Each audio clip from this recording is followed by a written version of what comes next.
So there's been a tweet that's been bugging me the last couple of days. You guys know about it. And I'm going to spin that into another topic today about what could go right and what could go wrong with all of our teams in Philadelphia. It's one of those 4-for-4 kind of days where we can talk about all the teams.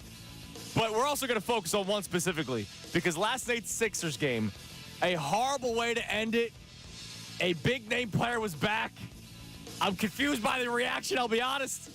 We'll talk about it all. Kincade Salciunas, 97.5 The Fanatic. Kincade and Salciunas.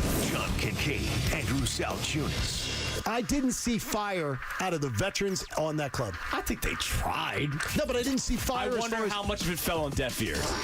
This is Kincade and Salciunas, Philadelphia Sports Talk. 97.5 The Fanatic. 97.5 The Fanatic and 97.5thefanatic.com.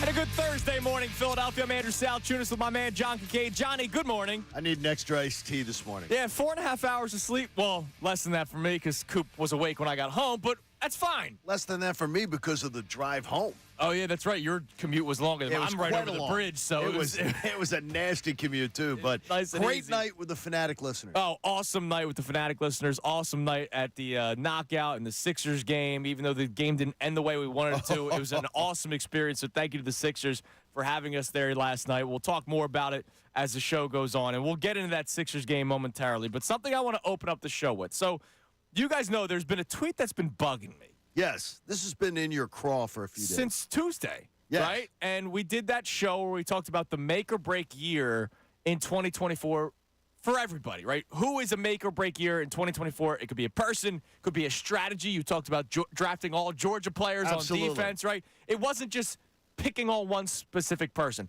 We had so much conversation that day that there were people that we didn't get to. Like, I was going to ask the Joel Embiid question, right? Is it a make-or-break year when he comes back come playoff time, right? There was a million angles that we could have taken on it. Amen. And there was one that really drove somebody mad, and it was about the core of the Philadelphia Phillies. And I asked if they take another step back in the playoffs, do you change the core up a little bit of Schwarber, Real Muto, Castellanos? Because Harper and Turner aren't going anywhere, right? Wheeler and Nola aren't going anywhere. You might throw in an Alec Boehm, right? I know you're all boemed up, but I am. Alec Boehm could be a guy that you maybe move on from and you find a more of a power-hitting corner infielder, right? And there was a guy, his name was Greg, and he was very upset. He goes, really? We got opening day in 2 days, and this is what you're talking about? You're talking about a scenario as if they don't win the World Series and blah, blah, blah. And you and I and Connor all agree it was a pretty fair question. It is a fair question. It wasn't a hot take. It wasn't they are going to fail because I think they get back to the World Series this year. I do. Uh-oh. I do. That's bold. We'll talk about that. Okay. You know, it was supposed to be opening day today, but that got pushed, so that's why the topics changed a little bit. Thank you, Phillies, by the way, for making the right decision. Yeah, the weather's going to be crappy today. So what I want to ask today is I want to try to mix in both holly jolly positive, okay, to appease some people in the audience, but then also I think logical conversation about what could go wrong because our teams aren't guaranteed to win championships every single year. I don't know if you've realized that. No, I realize it better than you do. Oh, you do? I've lived it longer. What? It's been 50 years since the Flyers, 40 years since the Sixers? I mean, it really is. It's the two winter sports. I mean, it's incredible. It's been a long time. It'll be, it's 50 next May. Yeah. It'll be 50 years for the Flyers. And it was 40 for the Sixers, last year? 40 for the Sixers last year. That's unbelievable. Right? 4 decades. That is and then 5 decades for the Flyers. For the Flyers, 5 decades, This is man. absolutely crazy. And the passion for Flyers is coming back, and for the Sixers still exists. It's still there. We saw it last night. That building was rocking last night. Still exists. Toward the end of that basketball game, and a big game against a good Clippers team. So we're going to kind of kick this around all show today. Now, we got a lot in store for you today. Andrew DeCecco is going to be joining us for the 8 o'clock hour, so we have a lot of great draft talk because it's 1 month till the NFL draft today, or 4 weeks to the NFL draft. Kevin Nagandi is going to be joining us at 9 o'clock, as he will every single Thursday moving forward. But what could go right and what could go wrong for some of our teams? So let's start with the baseball team, right? Because that's kind of what led to this jumping off point when I got that response from that tweeter. What is something, let's start with the positive, to appease to the people that look for positive things in their lives. It's 6:05 in the morning. They probably don't want to hear doom and gloom to start a show, right? And we're not. And the idea of the whole thing wasn't doom and gloom. No, it wasn't. It was just It was a logical question, in my opinion. It's a freaking question, which is what you do. You ask questions. We are not here to do the Phillies pom-pom No. podcast. But if things are going well, Yes, we'll be all on top of it, right? Yes. So the thing that I've been pushing a lot this year, so far, before the season even starts, which is tomorrow now for the Phillies, Look forward to it. I think there's three big things that could go really well for the Phillies that will help them get back to the playoffs, which we all expect, and then I think will propel them back into another deep run into Red October. Knock on wood, a full season of a healthy Bryce Harper, even though he might deal with a nagging back injury, as long as it's not something that's going to knock him out for a month plus. You know, we had the Tommy John surgery last year. He missed some time 2 years ago. A season of Bryce Harper, hopefully healthy, at a new position where he clearly seems comfortable. I expect 35 to 40 home runs out of this guy. I think we're going to see vintage Bryce Harper this year. I've told you a couple of times. I'm on the record for saying it. If you can bet on this, I don't know if FanDuel or Parks or DraftKings or an offshore account, if you can bet on people to make the All-Star team, I don't think you can. I don't think you can. Maybe you can somewhere. I think Trey Turner makes the All-Star team this year. I think he starts off the season hot. So I think Trey Turner is back into the Midsummer Classic. And I think Aaron Nola, Connor Thomas's boy, you know my feelings on Mr. Nola. I think Aaron Nola, now that the contract is done, right, I do think that had a part of his issue last year. Mechanics were an issue, too, with the pitch clock. We knew that he was going to be one of the guys that would – we said it before the season started, right, that he would struggle with the pitch clock because he was just so fidgety on the mound all the time. Yes, Always he looks uncomfortable. Had to fix the hat after every single pitch. Just shave the head because I think the hair bothers him. He sweats. The big chain, yes. Right, the big cross. It's like it's always flopping out all over the place, right? I think Nola, with the contract done and over with, knowing that he's going to be here for 7 years, I think he settled in early. And I think those are three great things that could go really right for the Phillies in 2024. I don't disagree that any one of them happens except one. I don't believe Trey Turner is going to be returning to the All-Star game. Okay. I saw a guy last year who couldn't field shortstop with honestly, he could have goalie pads. How many times do guys make the All-Star team because of their glove? Well, it's part of his thing. I also then going to follow that up with, I don't believe he's the hitter that he's been. Do I think he's going to be a better player than last year? Absolutely. Do I think he's going to be a consistent performer over the course of the season? Yes. I don't think we're going to see just these terrible, terrible dropped months. I don't believe he's that hitter anymore. Like when Connor was saying yesterday, he thinks he could compete for most hits in the league. I don't believe he's there. And I do not believe he's there as a fielder. Okay. He was the worst fielding shortstop in baseball last year. He was. I think he's going to get back to being average. Mm-hmm. And if he's back to being around average, then to me, as long as that bat's strong, I'm getting exactly what I need out of Trey Turner. Yeah, you feel good about him. Now, I am going as far as All-Star game because remember, after the ovation. Right. Oh, yeah. If that happened to start the season, let's say he had those numbers, he's in the All-Star game. He might be a starter. Here's the problem. I went to the first two series last year before I got sick. He got ovations. He got huge. No, I mean, he was the biggest thing people were cheering for. Right. But I think he's settled in now. Like the Nola thing with the contract, Trey Turner's now settled in. We saw with Castellanos 2 years ago. He was horrible last year. Now, look, am I making excuses for these? No, I don't want to. For these million-dollar players where, oh, man, once they got the big contract, there was pressure on them. No, I think that's ridiculous. But if that is a human element that we don't know, because, I mean, I don't know what your bank account looks like. I'm not Ipe. Okay. I'm not giving you. By the way, your interpreter. Connor, he's asked twice. He is not getting to wire money out of the account. I don't know what your bank account looks like, but they talk about the human element after they've signed the big contract. Now, all of a sudden, there's more pressure than they ever felt before. So I do believe Turner can have a big first half of the season, which I think can get them into an All-Star game. So that's the only one that you're kind of disagreeing with. Oh, no, I completely disagree with that one. And we'll get to what could go wrong. Don't worry.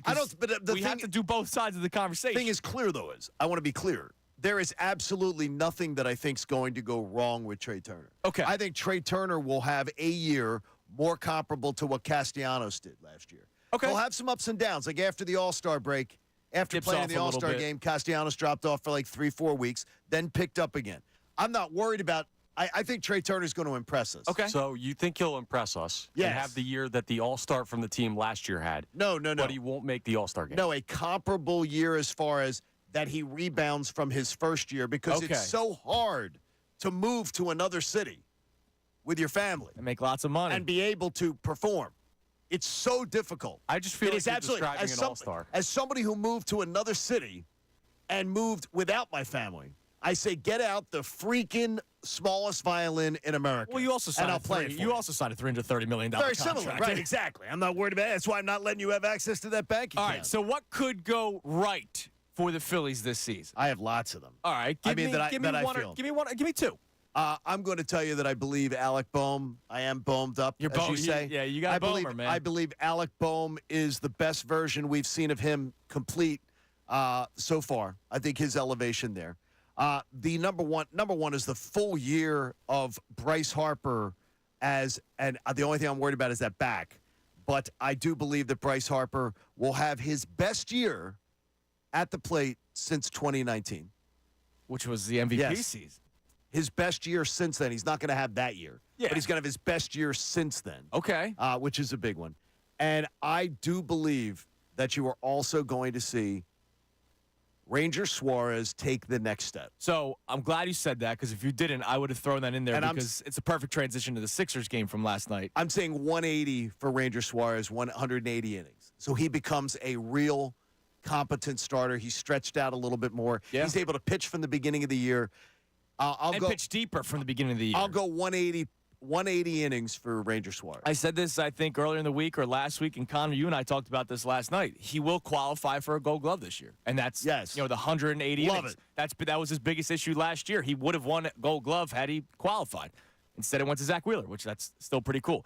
Now, Ranger Suarez, the reason why I was able to kind of turn this into the Sixers conversation, he rang the bell last night, which he got a great ovation. You want to talk about ovations? The place went nuts when Ranger Suarez freaked me out that he used the left hand. You can hammer it with the right hand. He was fine. That Come was on, a man. strong Hammer, great. Yes, hammer strong it with the right hand, please. You didn't want him injured. No, I don't. I'm worried about that kind of stuff. So the Sixers game last night, a ton of fun, having us all together, sitting with the people, and watching the Sixers game and getting ready for knockout, an incredible event that we've been doing, I think, now for 9 years or maybe 8. I forget if the COVID year messed it up. But I think it was this was the 8th knockout. Right? Okay. And last night's game was great theater. Because you're a Sixers fan, it sucks that they lost, and the referee at the end misses a call on Kelly Oubre. If you didn't see it, we do have audio. Here's Tom McGinnis at the end of the game yesterday. So they had 2 shots to try to win it. One gets blocked, and then there's the tip because it got blocked into the rim and it got stuck. So there's the jump ball and then a missed call at the end. Batum throwing the ball in. Here's Kelly Oubre with it. Oubre drives it in on Leonard. Goes up. Leonard blocks it and blocks it up against the glass, and it wedges briefly between the rim. There was no foul. There's no challenge, and it's a jump ball. And Leonard wins a tap, but it's Batum who tips it. It goes to heel to not Oubre. 1 second, shoot it. It's in the air. It's blocked, but a whistle. No foul. Ball game over. Clippers win. So I think we all had the first immediate reaction, which was, Kelly, you have a guy wide open in the corner. Why are you going up against Kawhi Leonard? Actually, I think we also had a reaction before that. Why is Tyrese Maxey? Tyrese Maxey was one step, one full stride beyond center court. Yeah. Watching the play. Yeah. I have no idea. No, I'm saying even the play before. Oh, no, but but he was at the end, too. I mean, Yeah. I have no idea what's going on. Yeah, it was. I mean, that one's kind of a freak play where you do the jump ball, and he has to be ready to foul somebody in case it goes over there. It's a 1-point game, so if you can foul a guy, they make it a 3-point game if they hit both free throws, and he's the quickest guy out there. That would be my guess. The previous play, He's though, also your best scorer. Well, and why is he not even in the play? The previous play when they had the Batum pass, the inbounds. Kelly Oubre is the guy that takes the shot against Kawhi Leonard, who's a fantastic defender. And Tyrese Maxey's on the other end of the court as a decoy, maybe. I love Nick Nurse, and I think he's So do doing a I. tremendous job. And he's got a tough job right now coaching without Joel Embiid, right? Very confused by that decision to have Maxey out of the play especially because he was hot in the second half of that game. It was him and Buddy Hield were your two hottest scorers. Buddy Hield really carried them down the stretch. And so you great. go with Kelly Oubre as the guy to try to win it against Kawhi Leonard. It gets blocked. Not shocked because it's Kawhi Leonard who makes the play. But then the play at the end there, Oubre clearly gets fouled. They don't review it. And then during the pool of reporters after, which was led by Keith Pompey, they do that after every single game with the referees, they admitted to the missed call.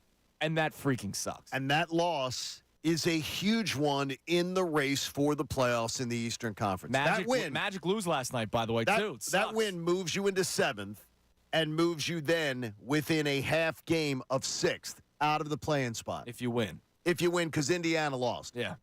So you would have been in 7th this morning, and you would have been a half game out of 6th with Indiana. Game on. Game on to get out of that play-in tournament, which I think would be amazing. Yeah. Especially getting Joel Embiid back. Right. More practice time, more Absolutely. for them to get ready. That was an absolute disgrace last night. Yeah. And there were 3 reviewed calls in the last 20 seconds of a game. Yeah. And you couldn't review the last play. It costed the Sixers the game. I swear I saw Ohtani and his interpreter at the game last night. If they had gotten an extra challenge, Andrew, get the hell like out the of here. NFL rule, It was terrible. That's a terrible way to end it. And That's then, a bad way. And it's a huge and then game. less than 30 minutes later, when the reporter pool is, they admit to the incorrect call. I think it's going to. I'm not 100% sure, but I believe it's going to be a loss that keeps them in the play-in tournament. It might be. And I mentioned the Magic, too. You win last night. You're 2.5 back of Orlando because Orlando loses to Golden State And they're the last 5 night. seed. Yeah. And you have Orlando coming in second to the last game of the With, year here. Presumably Joel Embiid back. Yes. And who knows where Well, you could have been at that point. It's just. They keep kicking the can of Joel Embiid down. That's another know. thing to talk about. I know. They, remember, first week of April was what they were talking about. Right. That's Monday. First week of April. Right. You're hearing crickets. Yeah, which is kind of alarming. More enough than alarming. So I do want to ask this question because not only was the game fantastic and it's a crappy way to end when there was a clear missed call to which the referees admitted a missed call. Okay. I have 2 questions about James Harden. You're going to piss me off with this one. I can know just tell already. I know I will. And I have never left this stance. I never have. Connor, you know it. Ray Dunn, who was producing me in middays, he was sitting behind me. Mm-hmm. He knows it. Mm-hmm. I'll start with this question first before we get to the reaction. Does part of you still wish that James Harden is still here? You No. look like an absolute no. Absolutely no. Okay. I wanted him back. Always wanted him back. Now, as long as he was bought in, the Daryl Morey thing, I still don't get what the beef is there. What'd you see the last 2 springs that made you say, I want him back? He's Playoff time, when you needed him the most, what did you see? 2 40-point performances and a incredible game, game 3? When you needed him most. Yeah, and Joel Embiid also disappeared. Doc Rivers could not coach at all. Tobias Harris scored 2 points in game 6 and missed like 3 fast break layups. You don't want the ball in the last 5 minutes of a game where you could eliminate the Boston Celtics. You don't demand the ball, Embiid or Harden. And I've killed Embiid for it, too. Well, Harden did have it. He would either miss or he'd pass it off last second. Dribble. Yeah. I don't know what you saw that it's not. He's the reason why you even got to a game 6 He was and game 7. fantastic in 2 of the games of that series. 3 of those games. 2 of them were 40-point 2 performances. of them were, that's why I said outstanding. Outstanding. And the other one was vintage point guard James Harden, which you saw last night. Was like the 15? Was that like 15, 16, or was it? No, I think he was in the 20s, and he also, I think he finished. I don't with a remember him double-double. being outstanding in 3 games. He had 2 spectacular but games 6 and and 7 a great when game. you needed him most. Yeah. But he was it just him? Gone. It was Harden. It was Embiid. It was Tobias. It was. It was horribly coached by Doc Rivers, which we now have we see a track record. Okay. He only won a championship because of that team that was built in Boston. Okay. He choked away multiple series. So you with wanted the him back. Let's summarize. I wanted James Harden back because I also thought Joel Embiid had his best year because he had him as a point guard. Now, you know that's not true now that you've seen this Embiid had an incredible year. But I did want James Harden back. I do think you're not as bad as you are right now without Joel Embiid if you had James Harden. I would agree with that. I don't know what the record is off the top. They're 10-17 without Embiid. 10-17. Since Embiid got injured. They're at least 13-14. I would say 13-14, and then you are right now, you are the 5 seed. And you're taking that, right? No question. But you're not winning anything with James Harden. I don't know what playoff James Harden. Are you winning anything with Nicholas Batum? Because that's who you got in the trade. No, pretty much you got Batum and Buddy Hield because Marcus Morris is gone. Rocco doesn't play. I know one answer, so I'll try something else. I know one answer. Okay. You're not winning. And by the way, spoiler alert: James Harden ain't winning anything this spring either. No, you're probably right. You're probably right. So I have another question about Harden. And I know I'm going to be on a freaking island with this one. Oh, boy. I know I'm going to be on an island, but I'm just going to leave you this with this. Why? Why? We'll talk about it next. It's about James Harden, and it's about his return to Philadelphia last night. I know I'll be on an island with this one, and it's not hot take. It's how I truly feel. Because it's Kincade Salciunas. This is accountable radio. This is real radio. Vomit sometimes induces hot. That hot that's true. sensation. Well, I'll tell you what I'm it is about next. to throw up. 97.5 The Fanatic. Fanatic Sports Update.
Hey, you on YouTube. I thought he was talking to me.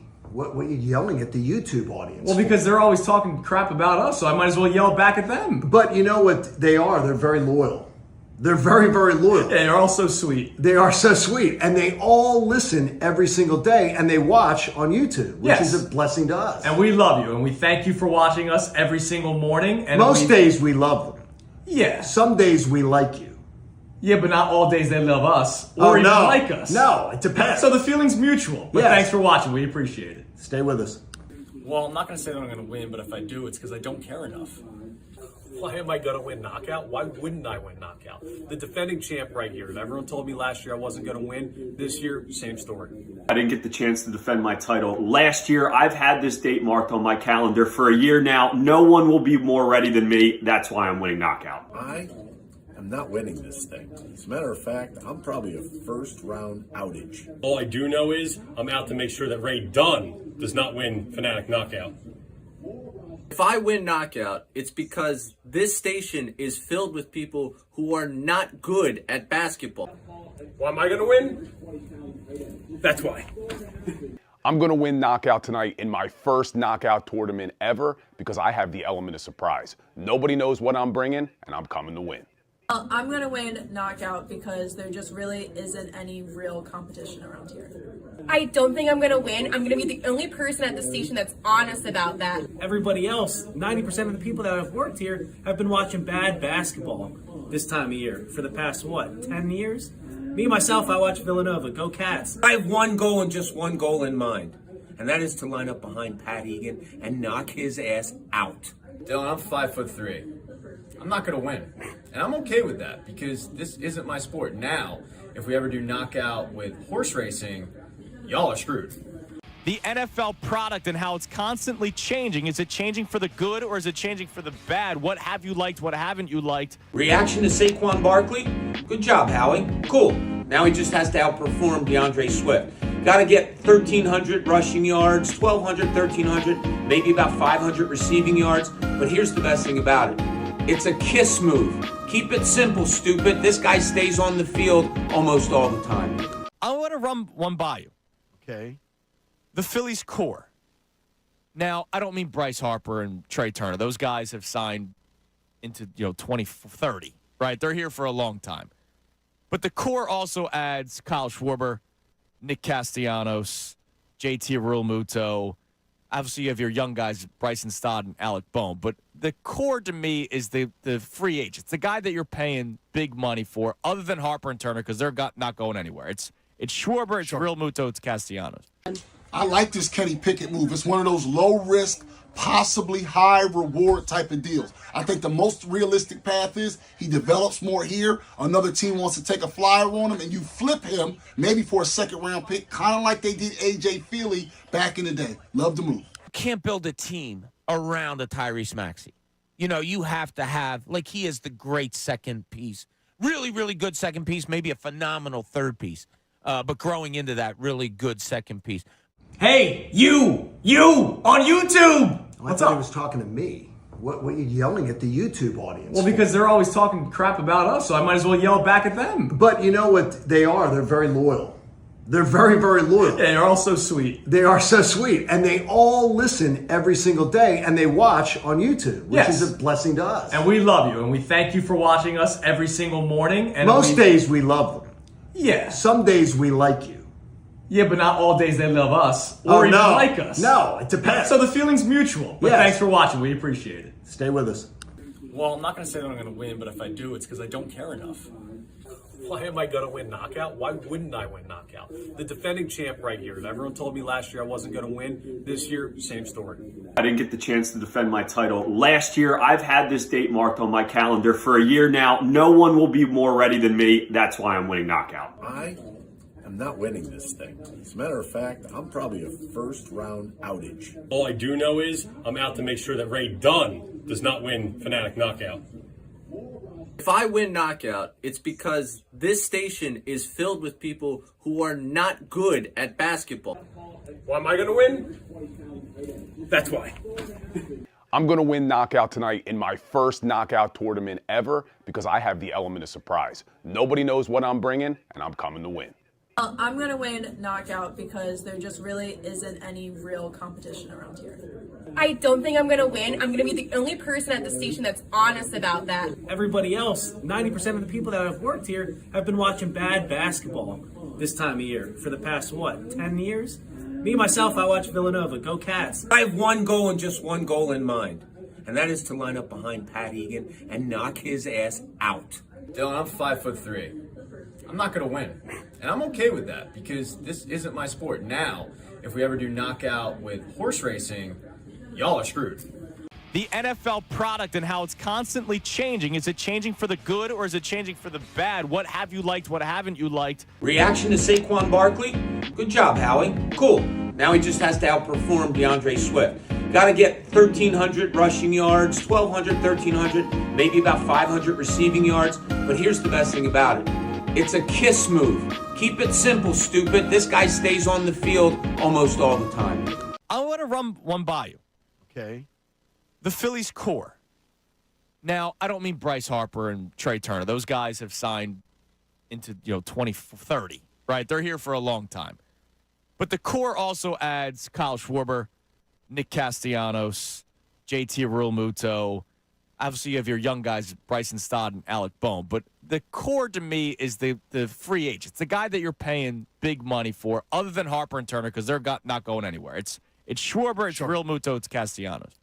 I like this Kenny Pickett move. It's one of those low-risk, possibly high-reward type of deals. I think the most realistic path is he develops more here. Another team wants to take a flyer on him, and you flip him maybe for a second-round pick, kind of like they did A.J. Philly back in the day. Love the move. You can't build a team around a Tyrese Maxey.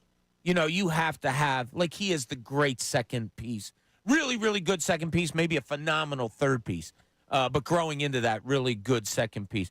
Hey, you on YouTube. I thought he was talking to me. What are you yelling at the YouTube audience? Well, because they're always talking crap about us, so I might as well yell back at them. But you know what they are? They're very loyal. They're very, very loyal. Yeah, they're all so sweet. They are so sweet. And they all listen every single day, and they watch on YouTube, which is a blessing to us. And we love you, and we thank you for watching us every single morning. And Most days we love them. Kincade Salciunas, welcome in. 97.5 The Fanatic. So I'm going to ask a question that I know is going to maybe anger you. I like it when you're angry, John. May I say one thing to you before you get to that? Yes, please. Matt Salvano on Twitter. Oh, I'm going to react to it, too. Okay, good. Go ahead. Because it is, as he says, I do not believe Andrew. You have Harden back. You don't get the Maxey you got this year. And you know that is 100% fact. 100% fact. I wouldn't have gotten 18 a game. You're not getting the in 68 games with James Harden. Maxey he gets 18.7. Maxey's not an all-star. Or what does an all-star do for me? Well, people care about awards here. I heard more about Joel Embiid winning MVP like we should have had a parade for it. Like it was something that we all should be rooting for. Yeah, this is great. This is important. It's okay to be happy for a guy. No, well, then why are you not happy with Embiid? Maxey is an all-star. Does not happen if Harden's here. Okay. So, I mean, I will ask a question, and I think it's a fair question to ask. Okay. And I love Tyrese Maxey. I know you do. Love him. Was rooting him on like crazy last night. Has he screamed carry the team yet? No, but he has we have not even seen his ceiling. Correct. I know the ceiling of James Harden. By the way, it came years ago. Well, it came years ago. First off, James Harden, if the whole contract thing worked out, it only had been one more year because it was the 2-year deal. He opted which back he wouldn't into have it. worked. Yeah. I get it. He didn't want to be here anymore. I understand that. And he acted like a little B, like he did in 2 other cities before then. He's not a good guy. No, he doesn't He's not a good dude. Doesn't seem like it. But he's a good basketball player still. And I think with Maxey, without Embiid, I think Maxey still has a tremendous season. Maxey was great last year. I think they'd be a 5 seed. I think they'd be a 5 seed right now with what happened. Yeah, because the best player on the court is Joel Embiid, but at least you're a 5 seed. You're not a play-in team. Okay, you're a 5 seed. What does that get me, Andrew? What does it get me? It keeps you afloat, and then when Embiid comes back, which we're all hoping that he comes back, you're now a 5 seed. You're not playing a 4 seed as opposed to maybe Boston in the first round of the playoffs or Milwaukee in the first round of the playoffs. All I know is I've seen it. I've seen the song and dance before. Well, it's going to be this year's going to be different, and now you're further down the list. You're less likely to be able to. But I think that song and dance is better than what you have right now. And I love Tyrese Maxey. Tyrese Maxey has not been able to carry this team without Joel Embiid. Now, that's not discrediting him. I think him and Embiid are a perfect pairing. So I think, like anybody else, he misses Embiid. But I think Maxey and Harden together right now would be winning you more basketball games. As bold as that statement is on your part, and I think it's and I don't really disagree with it. The idea is we already know what James Harden is.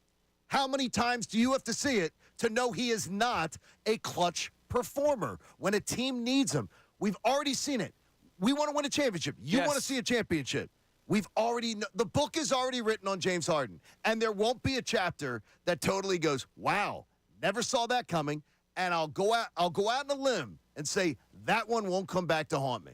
Okay, that's we know fair. who the guy is. We do know who the guy is, but I do think they're a better team with Harden right now. Now, look, again, that's bygones be bygones, right? He's not here anymore. Right, so right. I do have a question based off of this. So Matt, I appreciate you listening. I appreciate the tweet. I don't agree with you. Like, I think Tyrese Maxey's still a tremendous basketball player with James Harden, and I think he gets more open shots with James Harden. James Harden is a tremendous point guard. You saw some incredible passes last night to guys. He's getting Zubats looks, right? Like, I got you. He'll make Tyrese Maxey a better basketball player. But, yeah, look, Maxey's taking that step forward because he's had the ball in his hands, and that's great. I do think he needs another ball handler with him. Which is better for this franchise moving forward. I do still think he needs a ball handler with him, which is why you bring in Kyle Lowry. And that's why he's in the starting lineup, right? Because you need a true point guard. Tyrese Maxey's not a true point guard.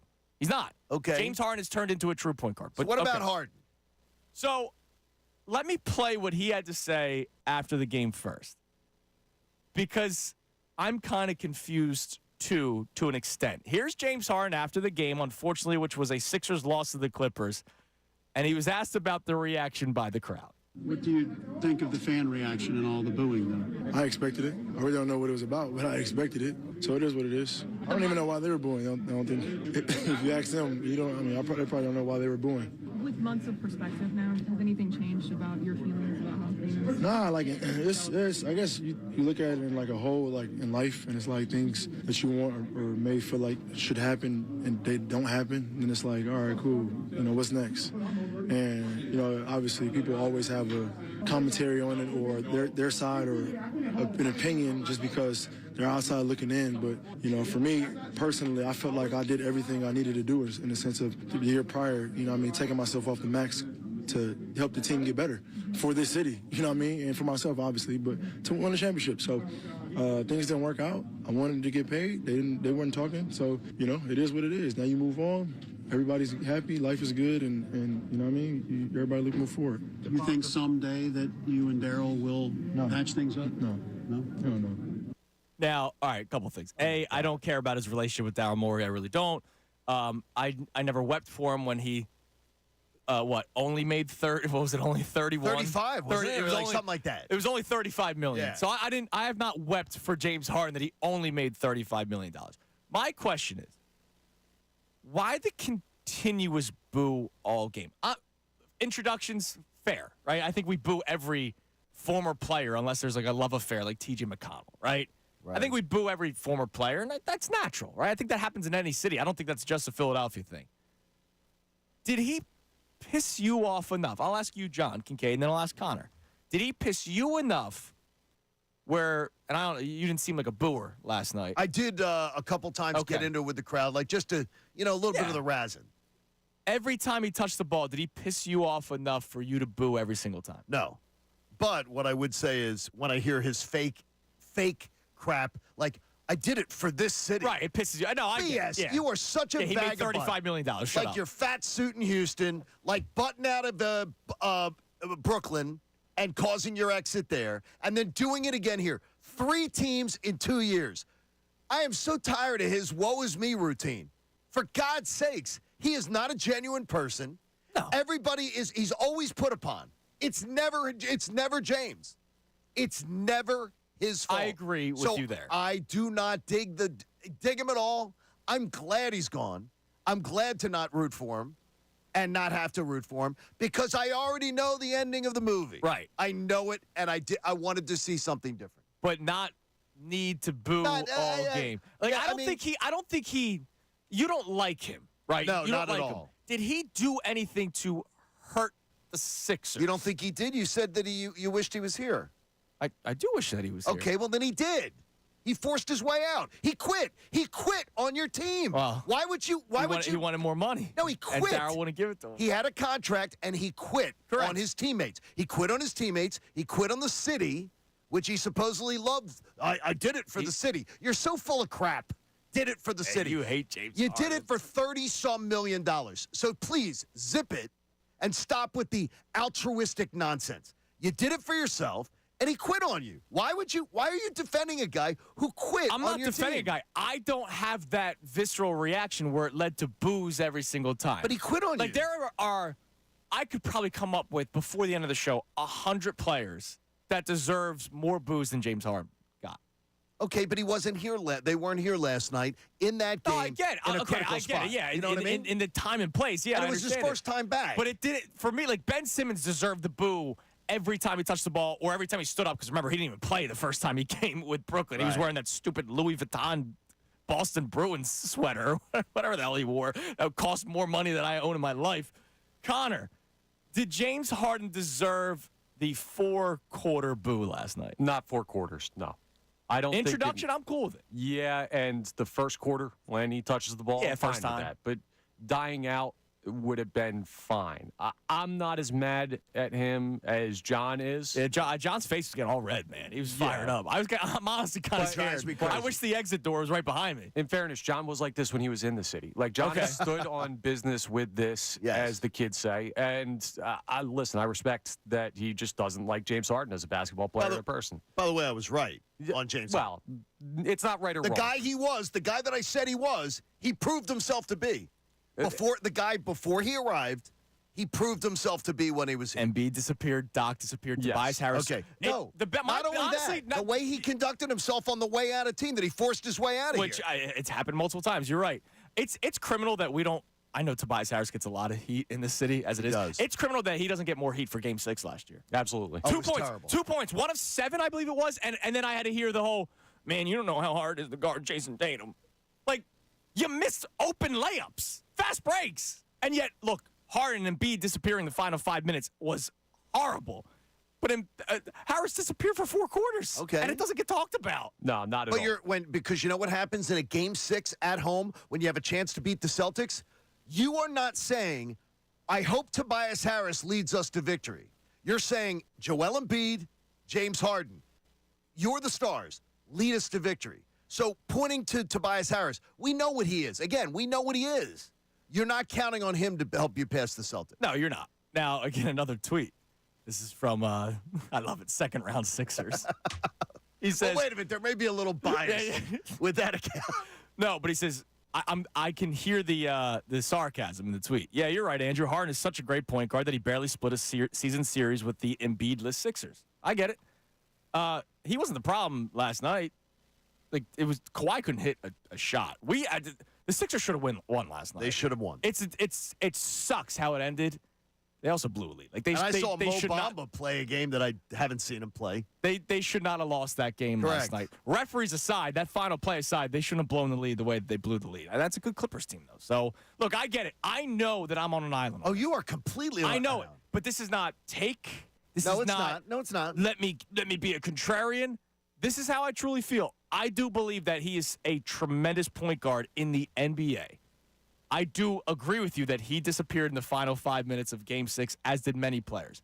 I also do believe that they're only in a Game 6 and 7 because of him last year. I don't hold a standard, though. Game 7, he didn't even show up. No. He should have just stayed on the bus. They should have even been to Game 7, though. And so, they should have lost in 5 or 6 in that series. When he gets his opportunity, we already know he comes up small, tiny. I was just shocked. The book's written. I was shocked with the 4-quarter booze. I got you, and I understand that your disdain for that too, because it was a little more than I just thought. kind of I looked up at the clock. I was like, wait, it's the 3rd quarter. We're still doing we're still doing this. And by the way, his boos were nothing like Simmons got. No, they weren't. But Simmons got. I mean, it was. I would say a quarter of the crowd booed. Yeah, that was hatred. And I Ben like Simmons. All right, so coming up next, there is a little Eagles nugget that we have to get to. A strange tweet out of nowhere by Derek Gunn, like a just out of nowhere tweet that made us think. But then there was a contract that was signed in the NFL that makes you confident that maybe there's still hope. We'll tell you what that is next. Kincade Salciunas, 97.5 The Fanatic.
I'm Andrew Salciunas, James Harden's #1 fan.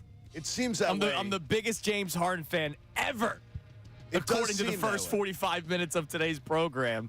Look, again, I just think he is still a tremendous point guard in this league. And was I surprised when the trade happened? No, of course he wanted out, right?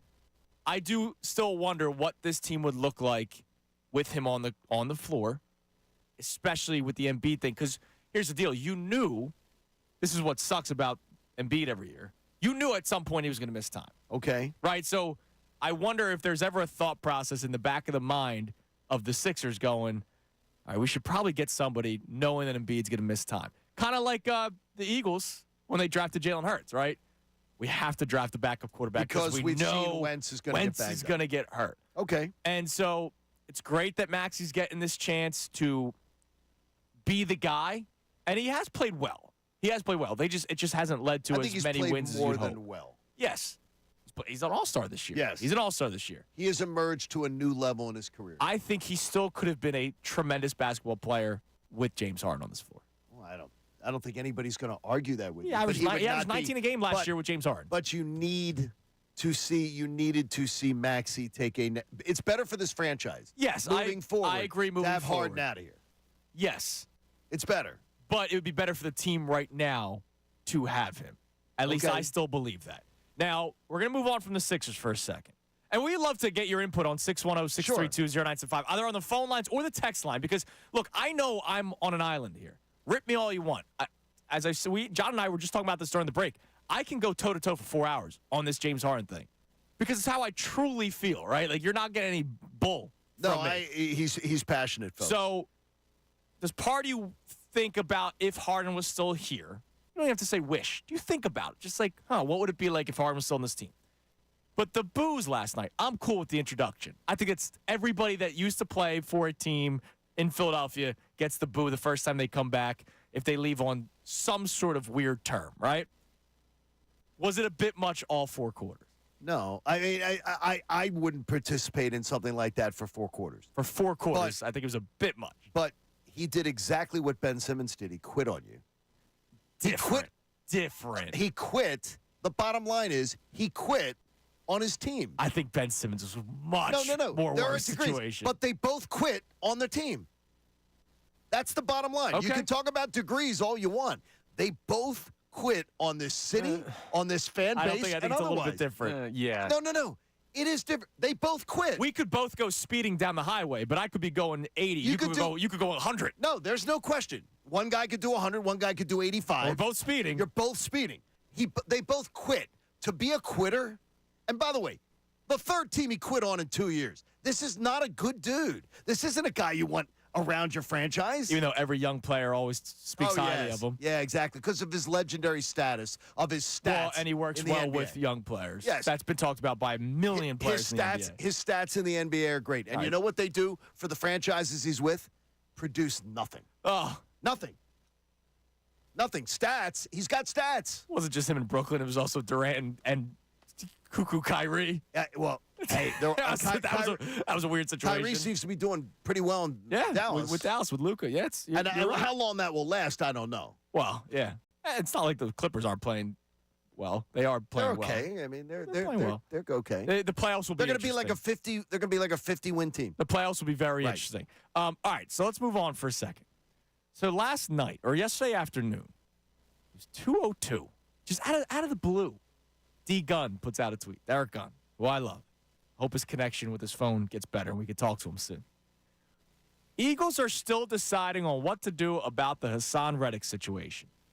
He still wants more money than the Eagles are willing to pay. As of now, if he were to return to the Eagles, he would play for what his contract currently states. ... You mean what he signed for? Yes. Right. Okay. Which, come on, in the NFL, it's 3-year deal means 2-year deal, restructure the final year, or you demand a trade. Happens often in the NFL. Yeah, it does happen often, or you play it out. That tweet comes out of the blue. It does. So that means he was doing some digging, obviously. And then you told me about a signing in the NFL that almost brings you hope that Reddick can return. And I have been of the belief that I think he's coming back. But Jadeveon Clowney signs for 2 years, $20 million. Jadeveon Clowney has a bigger reputation in the NFL for being a fearsome thing, even though he's further towards the end of his career. Well, he's only 31, whereas he's 1 and a half years older. Hassan Reddick, He's 1.5 years older. He turned 31 on Valentine's So he's Day. only like a year older than Hassan Reddick will turn 30 in the beginning of the season. Okay, so a year and a half difference in age. Jadeveon Clowney has been more of a public menace. Yes, public. I think the league still doesn't know right Reddick what to do. But 2 years, $20 million. I will continue to insist that the reason nothing's happened here is because Hassan Reddick thought he was worth this value, and I'm holding my hand in the air high, and the NFL has told him nobody's paying him that. Right. And I think the 2 years, $20 million is setting the market. And I think that Howie may have played this perfectly. It's the Aaron Nola situation all over. Aaron Nola, not a year ago, this time, Aaron Nola had rejected the Phillies contract, was not going to talk to them about it during the season. They talk about it after the season. Dave Dombrowski handled that situation perfectly. Go shop, find what the market is, and if the number's good and you really do want to be here, we'll take you. And I think it could work in our favor here. And if it does, we already think highly of the Eagles. Me, more highly of them than you, but you still have them, competing for the division. And if you tell me Hassan Reddick is back, I immediately am thinking they're in the Final Four. Yes. So that's where I'm at. It would make me thrilled. Everybody wants him here. Everybody wants him here. I believe he had an inflated idea about what he was deserving to be paid. Right. And he's a one-trick pony.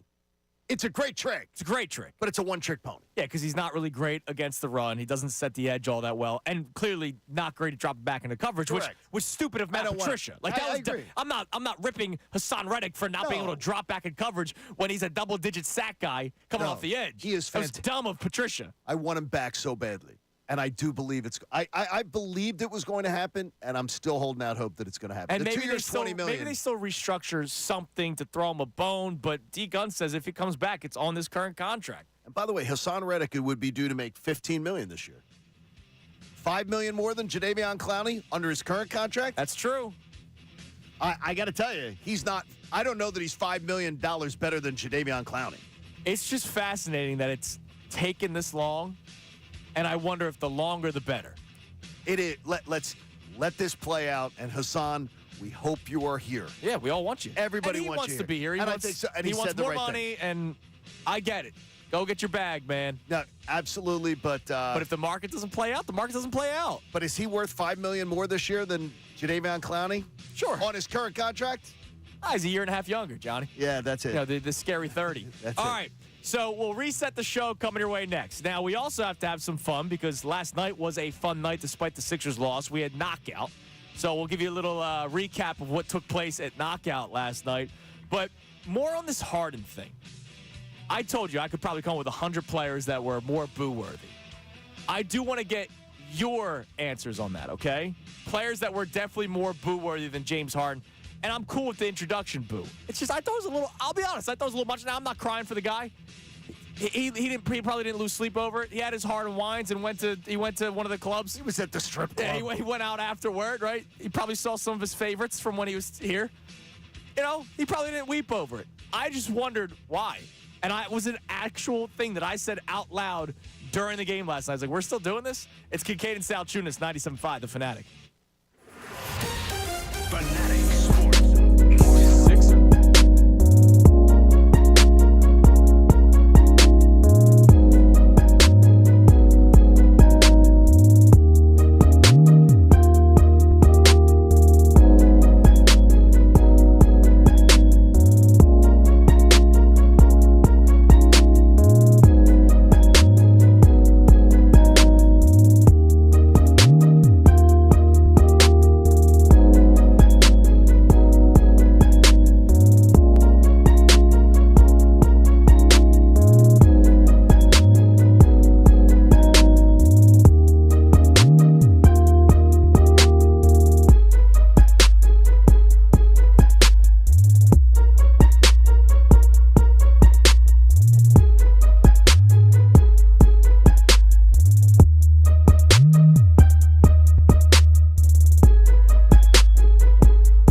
just know the mentions are going to be incredible. I just saw Brendan Gunn, our man, who does a tremendous job, our associate producer, post a quote on the station's account, tagging me in it, which I like, because I like seeing what people have to say.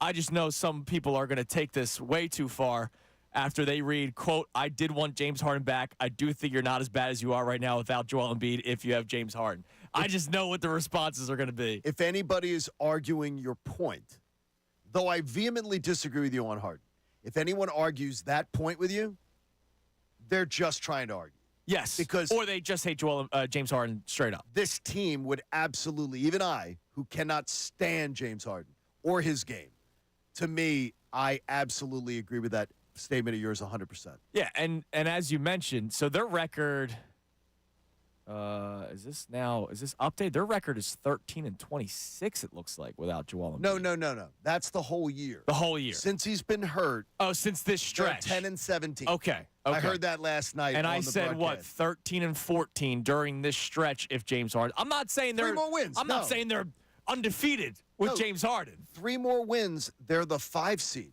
Right. And that's big difference. And we're sitting in a completely different situation because this thing is falling apart. And the reason why we even bring up James Harden, they were in town last night. It was Harden's return with the Clippers. And it was a great game. It just sucks that the Sixers blew a lead. And then there's the call at the end. Here, one more time. Here was Tom McGinnis doing, as always, tremendous job, play-by-play. The final 5 seconds of the game, the final 30 seconds of the game felt like 2 hours. I had to pee so bad last night, and I couldn't leave. You couldn't? It's the final 30 seconds. I can't miss it. I couldn't wait to get to the bathroom either. There was 3 challenges, 18 timeouts, fouls, jump balls. Well, here's how it sounded the final 5 seconds, what felt like an eternity, and unfortunately it was a loss by the Sixers last night here on the Fanatic. Batum throwing the ball in. Here's Kelly Oubre with it. Oubre drives it in on Leonard, goes up. Leonard blocks it and blocks it up against the glass, and it wedges briefly between the rim. There was no foul. There's no challenge, and it's a jump ball. And Leonard wins a tap, but it's Batum who tips it. It goes to heel to not Oubre. 1 second, shoot it. It's in the air. It's blocked, but a whistle. No foul. Ball game over. Clippers win. Tom McGinnis is so damn good. He's so good. Because he doesn't need the color analyst on the broadcast. No, he does it all by himself. And I love, in the midst of the play-by-play, doing the shoot it. Right. He becomes a fan, what the fans were all yelling. Right. In the midst of never missing a beat on the beautiful play-by-play. Yeah, I mean, he's so good. He's really Think about it. He did 10 years of the process, or 7 years of the process by himself. I'm surprised he's not That must have been tough. I'm surprised he's not at the Betty Ford Clinic after that. Exactly. So tough way to end it yesterday. And as you've mentioned a couple of times, in terms of standings, if you win last night, it changes a lot of things. All of a sudden, you're the 7th seed. You'd be the 7th seed this morning. You'd be a half game out of the 6th seed. And just 2.5 back of the Magic, who lost last night. And again, the Magic, they're playing good basketball this year, but they're not good enough where they're going to go on some crazy run. Like their run already happened. They had a 9-game winning streak earlier in the season. I think that run already happened. I don't think they go on another one. So if you could stay in the mix with Orlando too, when Embiid comes back, if Embiid comes back, you could get to the 5 seed. But a loss like last night, even though I think we all expected it, I didn't expect them to beat the Clippers twice in a span of 7 days, right? I did not expect that. But if you held on to that win yesterday, man, it changes everything. And that place was electric last night. It would have gotten even louder if Oubre goes to the line, drills the 2 free throws, or as I think all of us were saying, there was no shot he was making both, and they were going to go to overtime because that's just the pace of the game yesterday. 30, by the way, the one good thing, though, is you are guaranteed to be the 10 seed at least. Yeah, you're in the play-in tournament. But Brooklyn can only get to 37 wins. You already have 39. Yeah, you're guaranteed. We're going to have we're going to have the one and done scenario or the 2 and done scenario. Right. It's guaranteed. It's guaranteed. And I believe it'll be the 2 and done scenario because I don't think you're falling to the 9 or the 10 seed. Okay. Now, part of our conversation today, not just reacting to the game. And if we have any texts, let us know, Connor. 610-632-0975. The reaction to James Harden yesterday. I think it's fair to boo him. Yes. And like you said, he did quit on the team, right? So I think it's fair to boo him. I just don't think he was like this egregious enough of a villain to get the 4-quarter boo. I truly don't believe it. I think Connor was right. First time he touched the ball, maybe a couple of times, and then eventually you get tired of it. It was 4 quarters. It was like yelling at Spencer Strider for an entire game, right? Does it not tell you how people feel about this dude? Does that not tell you? And by the way, I think it was around a quarter of the crowd. Is that yeah, but still underestimating it? But it might have been one quarter the first quarter, and then another group of people the second quarter. It could have been. Yeah, it was right. but it was the whole game. It was a relentless push. I think there are many, many, many, many more former Philadelphia athletes or potential Philadelphia athletes like J.D. Drew that deserved more of that kind of a reaction than James Harden. Okay. So are there a couple of players that come to your mind, right? And it's former players. It's not like Sidney Crosby coming here. I'm talking about a guy that was here and eventually left. Like you tried comparing Harden to Ben Simmons, right? Ben Simmons, much more egregious than James Harden. Much more, but also the same thing. Both quitters. Okay. That quit on this city and on this team. Okay. I sort of felt that way about Jake Arrieta. Okay. I really didn't like. I for whatever reason there was a visceral disconnect, but it's nothing like James Harden to me. Okay. I mean, I'm trying to think of players that I would say, okay, I really don't feel good about them. Like, you know what? That regard. Even though this guy really meant nothing to the team, Sean Rodriguez deserved more of a boo. He took a shot at the fans. Yep. James Harden said nothing bad about Philadelphia. He didn't. He just doesn't like Daryl Morey. He didn't get his $85 bajillion that he wanted. He told the fans last night, here's where I'll disagree with you. He told the fans last night on national TV to a national audience, I don't know why they're booing me. Hey, James, are you dense? Are you freaking dense? Are you so dense you don't understand why this fan base doesn't dig you? Well, he did say he expected it. I think he may mean more, I don't know why they kept booing me. No, that's not what he said. I don't know why they'd be booing me after what I sacrificed for this city and bull crap sacrifice for this city. Would you just zip it? Man, honestly. I think you have him like near the top. I think he's absolutely. Really? He might be 1-1 for John. Because I think he is. Jeez. I think he is absolutely. He's exactly the guy that I thought he was when they were talking about acquiring him, and he proved me right. He proved it right, and I don't understand why Daryl thought I can make this guy different.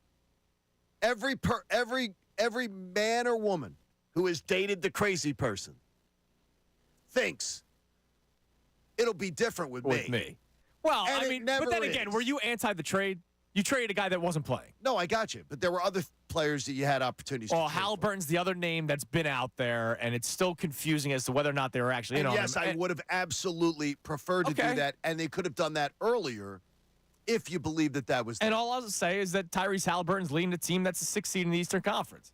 Okay. And they're not much better than the Sixers. Okay, Halliburton and Maxey. Tell me what you think of how do you visualize that? It'd be great together.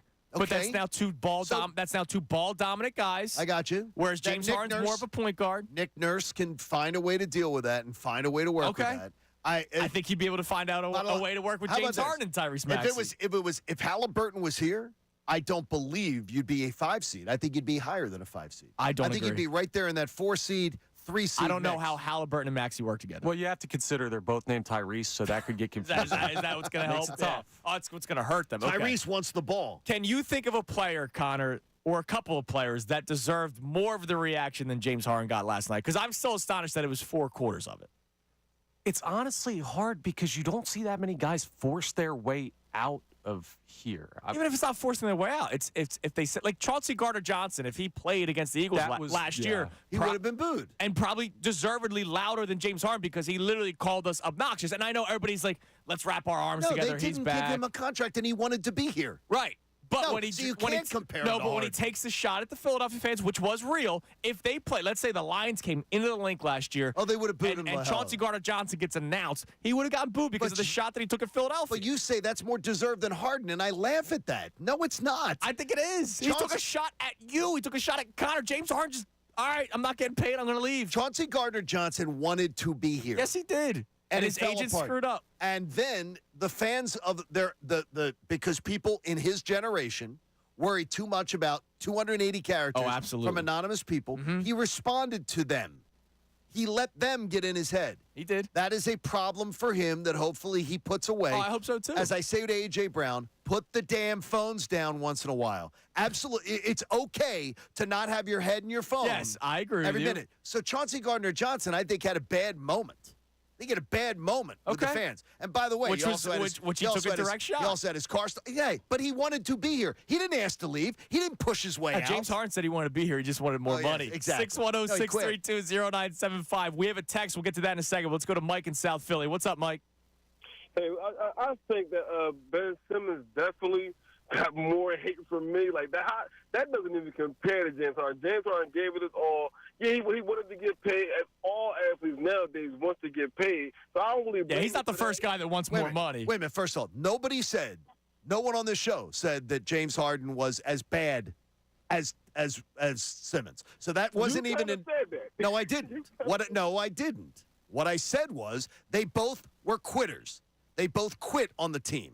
I said Simmons is the guy, and Andrew gave a great explanation. Somebody could speed doing Both 100. speeding. Somebody could speed doing 85. They both were speeders. There's no degree where Harden's as bad as Simmons. But again, I'm going to tell you this. You said something that made me scream, Mike. Are you kidding me? He gave his all. I did. Did you fall asleep during the last 5 minutes of Game 6 last year and Game 7 when he didn't even show up in a Game 7? Are you kidding me? When your all isn't good enough, doesn't mean you're No, he didn't give. He did not give his all. Come on, He Mike. did not try in Game 6. Oh, but did you watch Game? No. I did watch Game 6. Tobias Harris scored 2 points. You're going to blame again. You're going to go to the Rojas argument here. Yes. Where you're going to blame somebody else. You're 2 stars. You're up on the Celtics. Game 6 at home, and James Harden doesn't want to take a shot. James Harden doesn't get the ball to Joel Embiid, He did who take a should shot. have He demanded was the ball. 4 of 16 that game. He Yeah. took 16 shots. At Thanks the for the end call, when Mike. they needed him. He took 16 shots He that didn't game. give his all. He didn't even show up for Game 7. And by the way, Game 1, 45 points. Game 4 was the 42. Game 5 was the 17, 10, and 8. Well, that's what I said. I said 16. Yeah.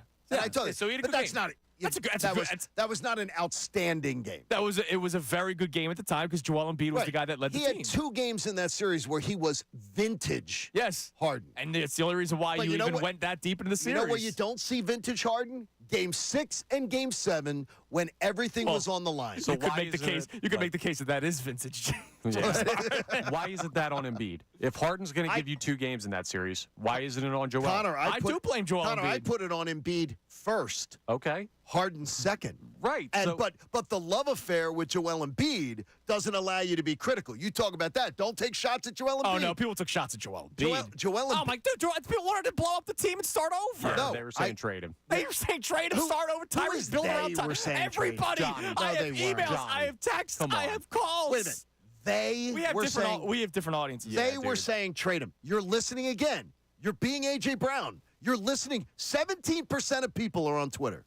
We take callers that I talk to dude. I talk to and I every heard day. many callers that defend Joel Embiid to the death. John, he dropped 70 points earlier this season, and the next day people said, "Well, look at where they are in the standings." See, now what's people weird don't is like Joel Embiid. No, it's the weirdest what's weird thing. is we took none of those calls in the morning.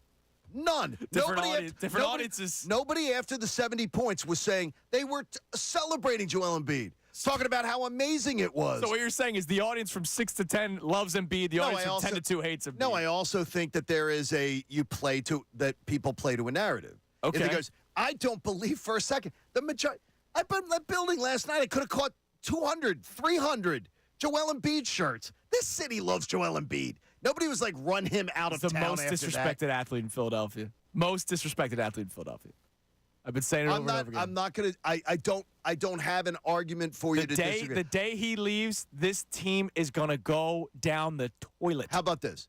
He is a spectacular player. I think Aaron Nola might be the most disrespected because Aaron Nola actually. You can make the argument. Aaron Nola actually has big game moments.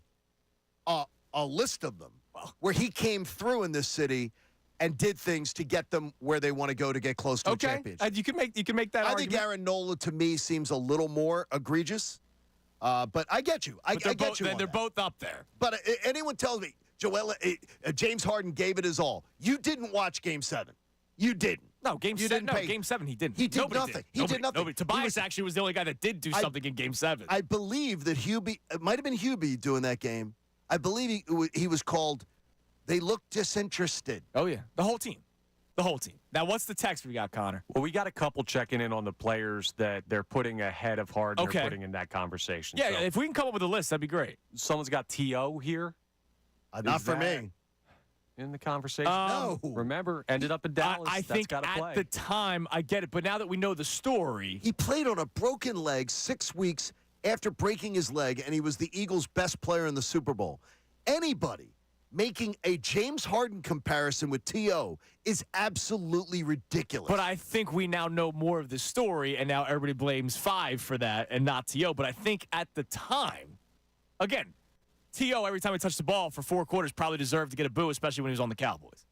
He went to the mortal enemy. You're in the Cowboys. You're going to get booed. Yeah, but he was former Eagle Terrell Owens on the Cowboys. Terrell Owens. It's not like James Harden went to the Celtics. Terrell Owens, it was a heartbreaking thing that the Eagles took the tactic they did with Terrell I totally Owens. agree. And a big mistake. Now, what else we got? J.D. Drew is listed. Yeah. Oh, yes. And you also got Scott Rowland listed. Scott Rowland, absolutely. Yeah, all right. So well, baseball heaven, right? There's a couple of names for you. That's a good. Those are good names on them. So we'll continue this conversation because I'm not going to jump. I'm not going to change my stance on this when it comes to the Harden thing. But you're hard-headed on this. Yes. But I thought you were going to say something else. The thing is, though, is that as much as I disagree with you, I don't think your argument is unfair. Okay. I don't think it's beautiful. Look at this. unreasonable. We can have an argument and not hate each other. It's I can great. still think you're dope and Thank still you, love Connor. it. That's well, it. You want to talk about hate? I think everybody loves you, Connor. But what a night at Knockout last night, and what a moment when Connor got knocked out. The whole station celebrated your elimination. By the way, did you hear the crowd, the people in the stands that were cheering for Connor to be eliminated? It's wonderful. And, of course, his freaking brother wins. Shout out to your brother for winning Knockout Congratulations, yesterday. Chase. Great shooting. He's a hooper. Him and Alvord at the end, just gosh. going toe-to-toe from the free throw line. Incredible. But this is where Connor rubs me the wrong way sometimes. I heard him say, what can I say, shooting in the family, as if you're taking he credit took credit for his brother winning Knockout yesterday. I can tell you this. He's my younger brother. Who do you think taught him how to do that? Get the hell out of here. I love the fact, though, and I'll tell you this, Chase Thomas is a gangster because as they're going down to the last two, Chase was playing the game of Knockout the way it's meant to be played. Second Alvord shot, he took his shot. As soon as Tom's ball launched, Chase's ball and he launched. trusted his shot. I absolutely respect the hell out of your brother, and he doesn't have to pump himself up and speak. He's very quiet. He's very unassuming. He just plays the game and produces. He just goes out there and balls, man. He doesn't talk about it. Bro, you see him like once a year. He would talk about it. If He's you a saw him. charming guy. Look, really so charming. congratulations to your brother. Good job, I got to Chase. give a shout out to Josh. Josh was the kid that knocked me out. Great kid. I don't think he was at least 16 years old. This kid did not miss. He was a fantastic shooter. He finished 5th, and at one point I turned around. You know, when you look at the person who's behind me, and I go, "Where did you come from?" He must have knocked out like 8 people because I hadn't seen him the whole night. And he just because I was not as far as Connor and Tom, but I turned him like, "Where did you come from?" He knocked out everybody. I found him with the microphone when he was behind you. Yes. And I challenged him. I said, "Can you knock out Andrew, please? He has to get up at 4 in the morning." Yes. And he goes, "I'll do that." Yeah. Or something. It was along dude, those lines. smooth jump shot. Really nice. Constantly. And- So shout out to Josh. But he played the game the right way too. He did. He was aggressive. He did. The minute you got to be shooting the minute the other person's shot goes off.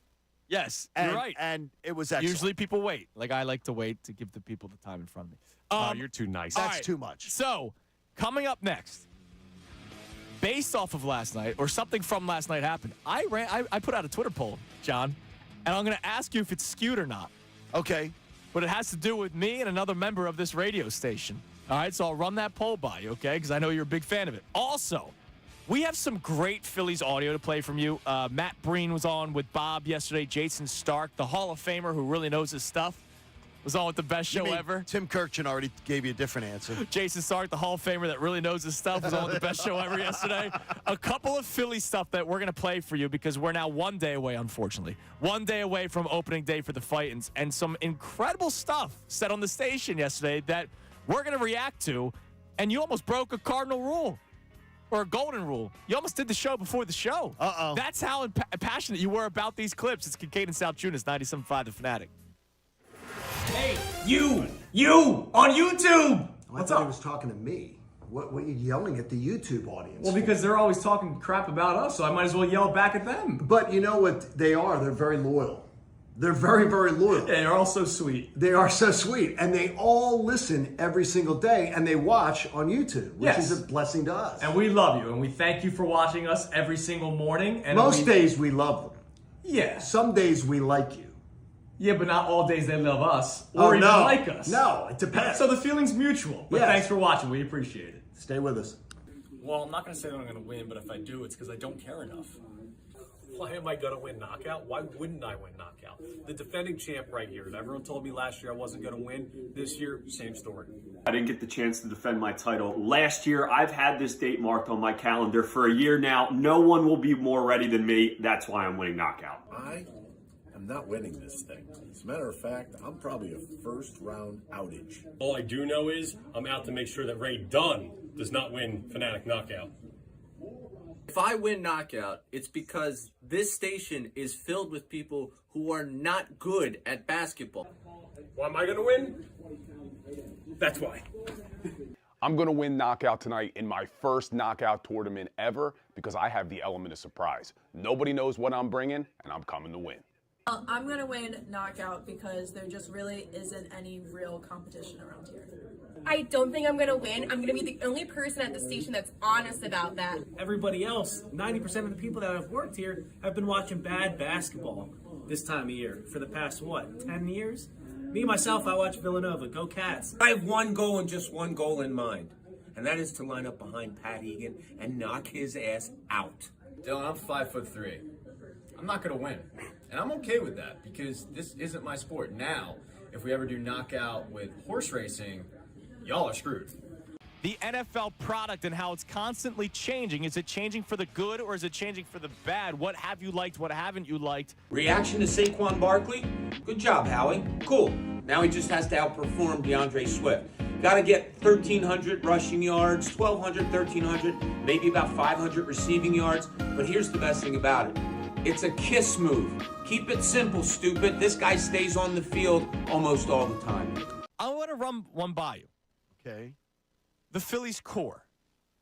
Now, I don't mean Bryce Harper and Trey Turner. Those guys have signed into 2030, right? They're here for a long time. But the core also adds Kyle Schwarber, Nick Castellanos, JT Realmuto. Obviously, you have your young guys, Bryson Stott and Alec Bohm. But the core to me is the free agents, the guy that you're paying big money for, other than Harper and Turner, because they're not going anywhere. It's Schwarber, it's Realmuto, it's Castellanos. I like this Kenny Pickett move. It's one of those low-risk, possibly high-reward type of deals. I think the most realistic path is he develops more here. Another team wants to take a flyer on him, and you flip him maybe for a second-round pick, kind of like they did A.J. Philly back in the day. Love the move. You can't build a team around a Tyrese Maxey. You have to have, he is the great second piece. Really, really good second piece, maybe a phenomenal third piece. But growing into that really good second piece. Hey, you on YouTube. I thought he was talking to me. What are you yelling at the YouTube audience? Well, because they're always talking crap about us, so I might as well yell back at them. But you know what they are? They're very loyal. They're very, very loyal. Yeah, they're all so sweet. They are so sweet. And they all listen every single day and they watch on YouTube, which is a blessing to us. And we love you and we thank you for watching us every single morning. And most days we love them. Yeah. Some days we like you. Yeah, but not all days they love us or even like us. No, it depends. So the feeling's mutual. But thanks for watching. We appreciate it. Stay with us. Well, I'm not going to say that I'm going to win, but if I do, it's because I don't care enough. Why am I going to win knockout? Why wouldn't I win knockout? The defending champ right here. Everyone told me last year I wasn't going to win. This year, same story. I didn't get the chance to defend my title. Last year, I've had this date marked on my calendar for a year now. No one will be more ready than me. That's why I'm winning knockout. I am not winning this thing. As a matter of fact, I'm probably a first-round outage. All I do know is I'm out to make sure that Ray Dunn does not win Fanatic knockout. If I win knockout, it's because this station is filled with people who are not good at basketball. Why am I going to win? That's why. I'm going to win knockout tonight in my first knockout tournament ever because I have the element of surprise. Nobody knows what I'm bringing, and I'm coming to win. I'm going to win knockout because there just really isn't any real competition around here. I don't think I'm going to win. I'm going to be the only person at the station that's honest about that. Everybody else, 90% of the people that have worked here have been watching bad basketball this time of year for the past, 10 years? Me, myself, I watch Villanova. Go Cats. I have one goal and just one goal in mind, and that is to line up behind Pat Egan and knock his ass out. Dylan, I'm 5'3". I'm not going to win. And I'm okay with that because this isn't my sport. Now, if we ever do knockout with horse racing, y'all are screwed. The NFL product and how it's constantly changing. Is it changing for the good or is it changing for the bad? What have you liked? What haven't you liked? Reaction to Saquon Barkley? Good job, Howie. Cool. Now he just has to outperform DeAndre Swift. Got to get 1,300 rushing yards, 1,200, 1,300, maybe about 500 receiving yards. But here's the best thing about it. It's a kiss move. Keep it simple, stupid. This guy stays on the field almost all the time. I want to run one by you. Okay. The Phillies core. Now, I don't mean Bryce Harper and Trey Turner. Those guys have signed into 2030, right? They're here for a long time. But the core also adds Kyle Schwarber, Nick Castellanos, JT Realmuto. Obviously, you have your young guys, Bryson Stott and Alec Bohm. But the core to me is the free agents, the guy that you're paying big money for, other than Harper and Turner, because they're not going anywhere. It's Schwarber, it's Realmuto, it's Castellanos.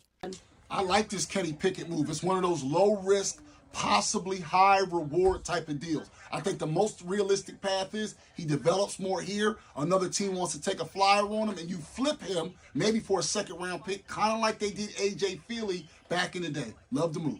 Can't build a team around a Tyrese Maxey. You have to have, he is the great second piece. Really, really good second piece, maybe a phenomenal third piece. But growing into that really good second piece.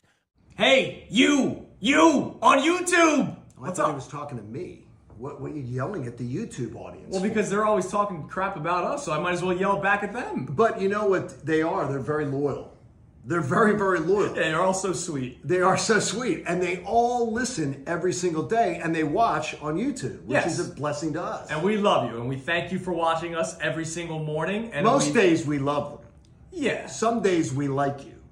Yeah, but not all days they love us or even like us. No, it depends. So the feeling's mutual. But thanks for watching. We appreciate it. Stay with us.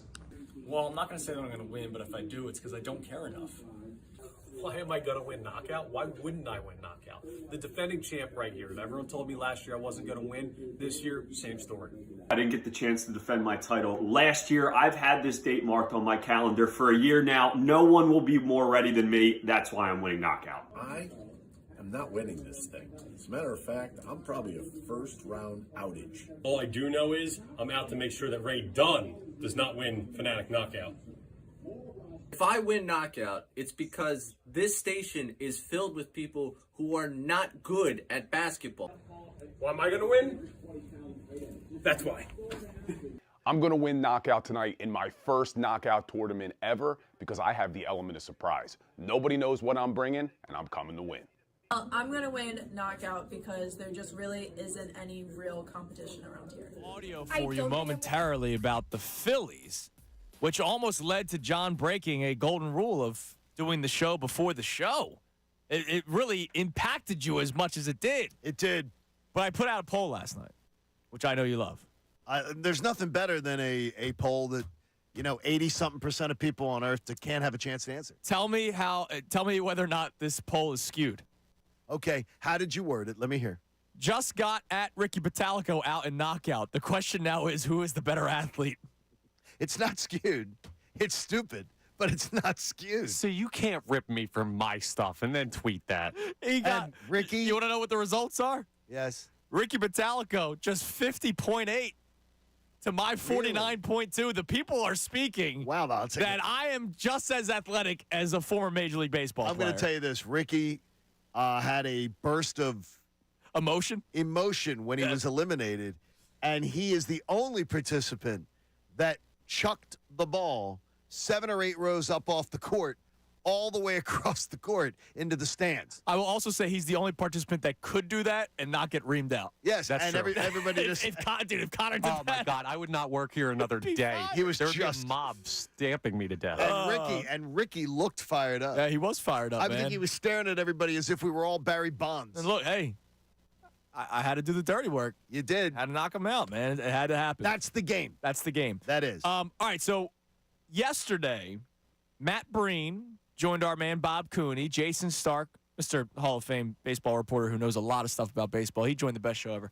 But we'll start with Matt Breen, who said something that got you all fired up this morning, bright and early. We very little sleep after knockout last night. Like that was your caffeine in the morning. Yes. Was what Matt Breen had to say about the Phillies and how they're a better playoff team than regular season. I don't think they're built to win the NL East the way the Braves are. And that's because it's a 162-game season. You need 5 starting pitchers. You need to be able to win every day. And I don't think because of this concerns in the starting rotation, they're going to be really good 3 out of 5 days. And the 4 and 5, you just don't know what those days are.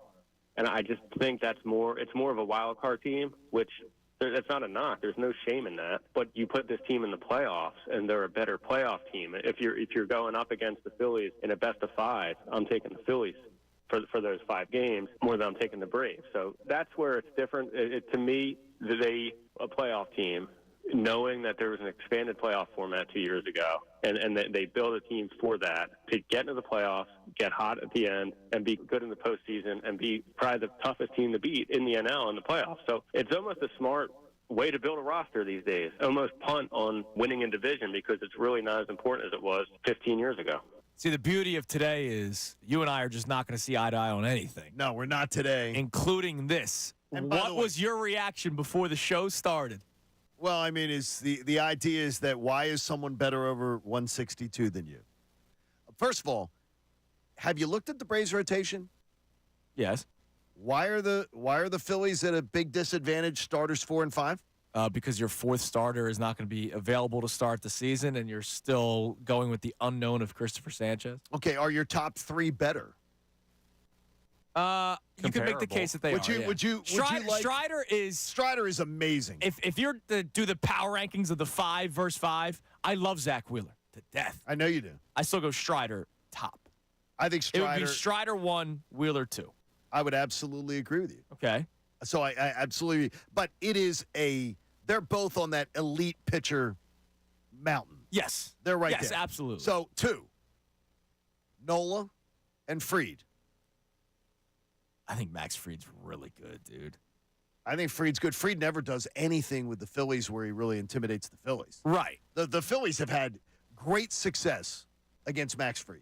Like they're not in. Let's put it this way: they don't seem in the least bit intimidating. I will give the nod to Nola, but I think it's very close.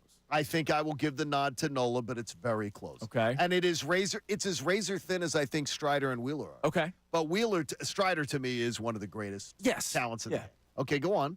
So 3 is what? Sale versus Suarez. Okay. If Sale is healthy, which is big if. You can't say that. I mean, yes, you can. You can about Suarez too, can't you? Exactly. You could say the exact same thing about Suarez. No, Suarez's things I think have been more visa problems. He was nonsense hurt last like year that. before the season started and because of the World Baseball Classic. He got hurt in the World Baseball Classic. I think Chris Sale is a guy. What's Chris Sale? 35? How old is he? 35, maybe? Maybe mid-30s? I mean, Chris Sale you're trying to squeeze the last bit of juice out of that lemon. It's pretty good juice. By the way, he is He's 34. Okay. Turns 35 in 2 days. Okay, So, well, he is 35. There you go. Chris Sale is a great attitude guy. And I worry that if Chris Sale had been a Brave the last couple of years, it'd be different. Maybe a little bit of an attitude adjustment. They're not putting out there. So their 4th starter, Charlie Morton. I mean, like Charlie Morton versus Christopher Sanchez. I mean, at this point, it's a toss-up. Charlie Morton's lost a lot. What's Charlie Morton, 40? He wasn't even on the roster in the playoffs last year. Yeah, I believe probably. he is 40 now. Yeah. I mean, seriously, I'll take Christopher Sanchez. Okay. So, I mean, I don't understand this. Concede everything to the Braves. Why are you conceding to the Braves? It's not because of the 4th and 5th starters. I think their lineup is deeper. Okay. Too. So why, when you make the point, you're not built to win over 162? because the first 3 days are good, but then you don't know about days 4 and 5. The Braves don't know about games 4 and 5 either. Yeah, they could score 10 runs, and they did that all last year. Then the reason you think the Braves are better is because of their lineup. Okay. So then when the playoffs come, if we're just talking about the first 3, and we've just done it, first 3 we think are really, really close. Stop conceding the division and everything to the Braves. I don't think he's conceding. I think they're 4th and 5th. He says the 4th and 5th. We don't know what we're going to get. The Braves don't know what they're going to get. Right now, Spencer Turnbull is going to be one of your starting pitchers. I'm telling you right now, I do not know. I do not know what Charlie Morton is going to give you in his 40s. Look, I love that because you've been on the fence about who's going to win the division, and we're going to give our winners later next segment. I have it on the Trust the Show sheet. We're going to give the winners the division. Because it's opening day, even though the Phillies got pushed tomorrow. And all week you've been saying you're on the fence, so we're going to get our answer. Yes. But I don't think Matt Breen's crazy in saying that. No, I don't think. But the thing is, if the reasoning is the Phillies don't know what they're going to get out of their 4th and 5th starters, I'm telling you, the Braves don't know either. So then you're saying, oh, well, the Braves are then still going to win the division because their lineup's better, people are saying.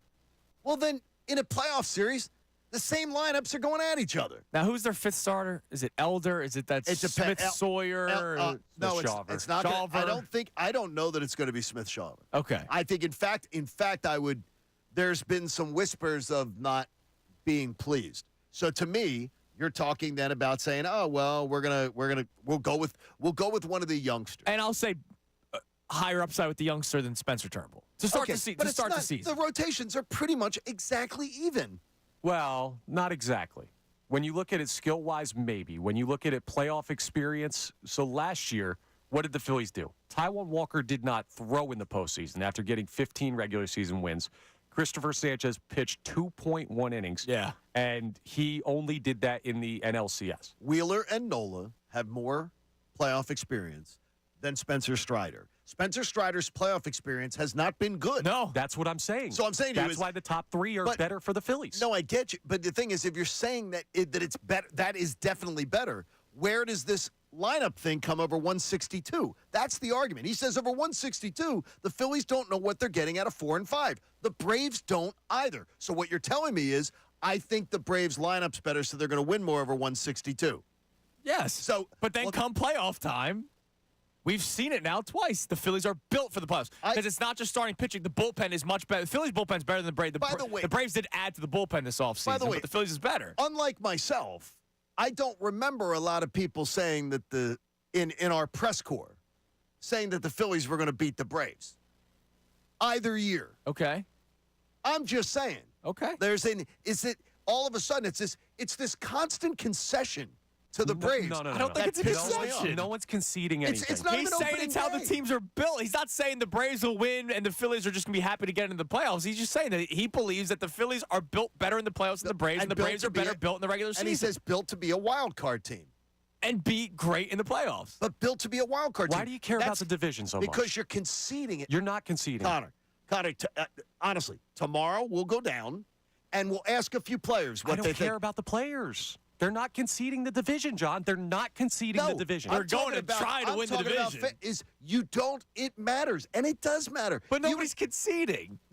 He's saying they got a team built to be the wild card. Yes, because of the starting pitching depth. So in I understand that you're conceding. saying but he's not conceding. He just doesn't believe that they're going to win the division. Okay, so you're saying though they're built to. When you say a team is built to be a wild card, you're saying they're not built to be a division winner. Yes, that's what you're saying. Well, depending on your division. The Braves are one of the best teams in baseball. If the Phillies are in the NL Central, they're by far the best team in that division. I would agree with you. They're winning by 15 games. Oh, I disagree with that. Or 10. But fine, 10. No, I think the Cubs are going to be better than that. I think. Well, the Phillies win that division if they're in the NL Central. They win that division. But because they're in the division with one of the best teams in baseball, I think that's why we all say this stuff about. But look. Coming up next, we're going to get your division winners. Let's do it. All 3 of us will give our picks for the division winners. And I'm getting a sense that John is leaning a certain way, more than a lean at this point. Also coming up next, we didn't get to it. Jason Stark, very, very, very bright baseball mind, Hall of Fame baseball mind. I respect him, all of his opinions, especially when it comes to the center field position.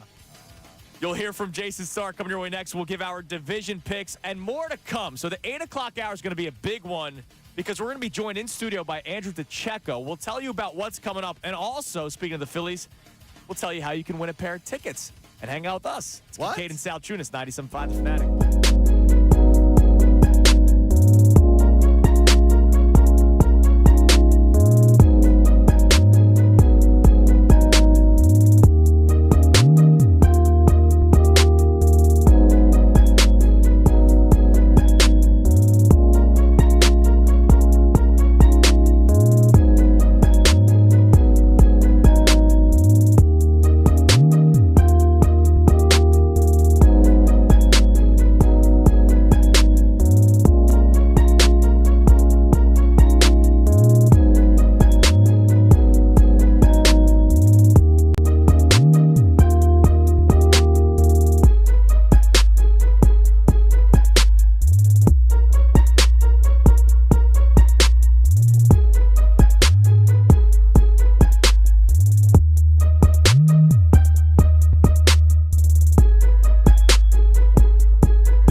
morning.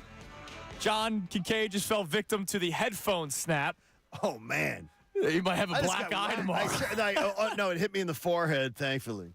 Man, did I get and you heard it. I have my headphones on, and I heard it. I got whacked. That was not fun. John's not built for the 4-hour show. He's built for the postseason. Oh, my gosh. Yes, exactly. He's built I'm for just the going postseason. to concede. I'm just going to concede right now. It's a wild card. All right, so we'll give you the division winners in a second. I got to play this Jason Stark audio, but real quick, Connor, pull you behind the curtain. So Connor, 2 breaks ago, comes in here and tells us about the text line.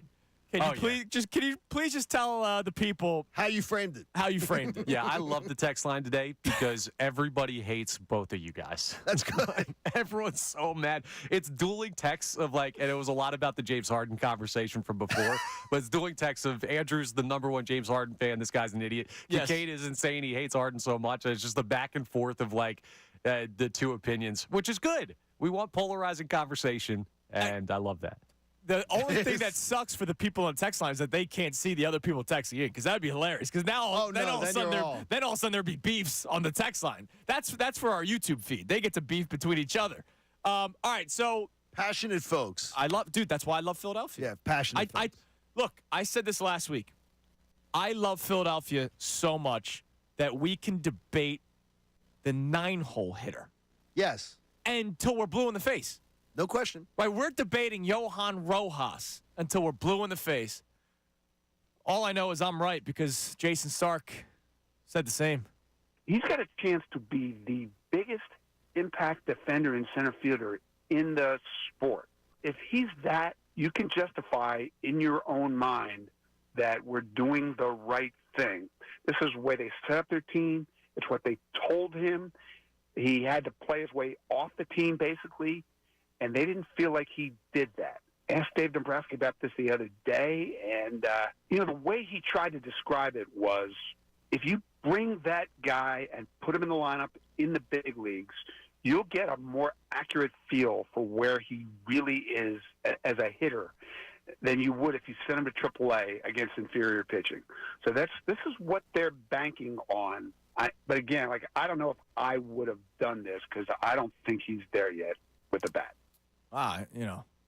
You guys. So he said the exact opposite of what Tim Kirchin, Hall of Famer, said. Well, yeah, but this is what have you done for me lately? That's the latest clip that we've played.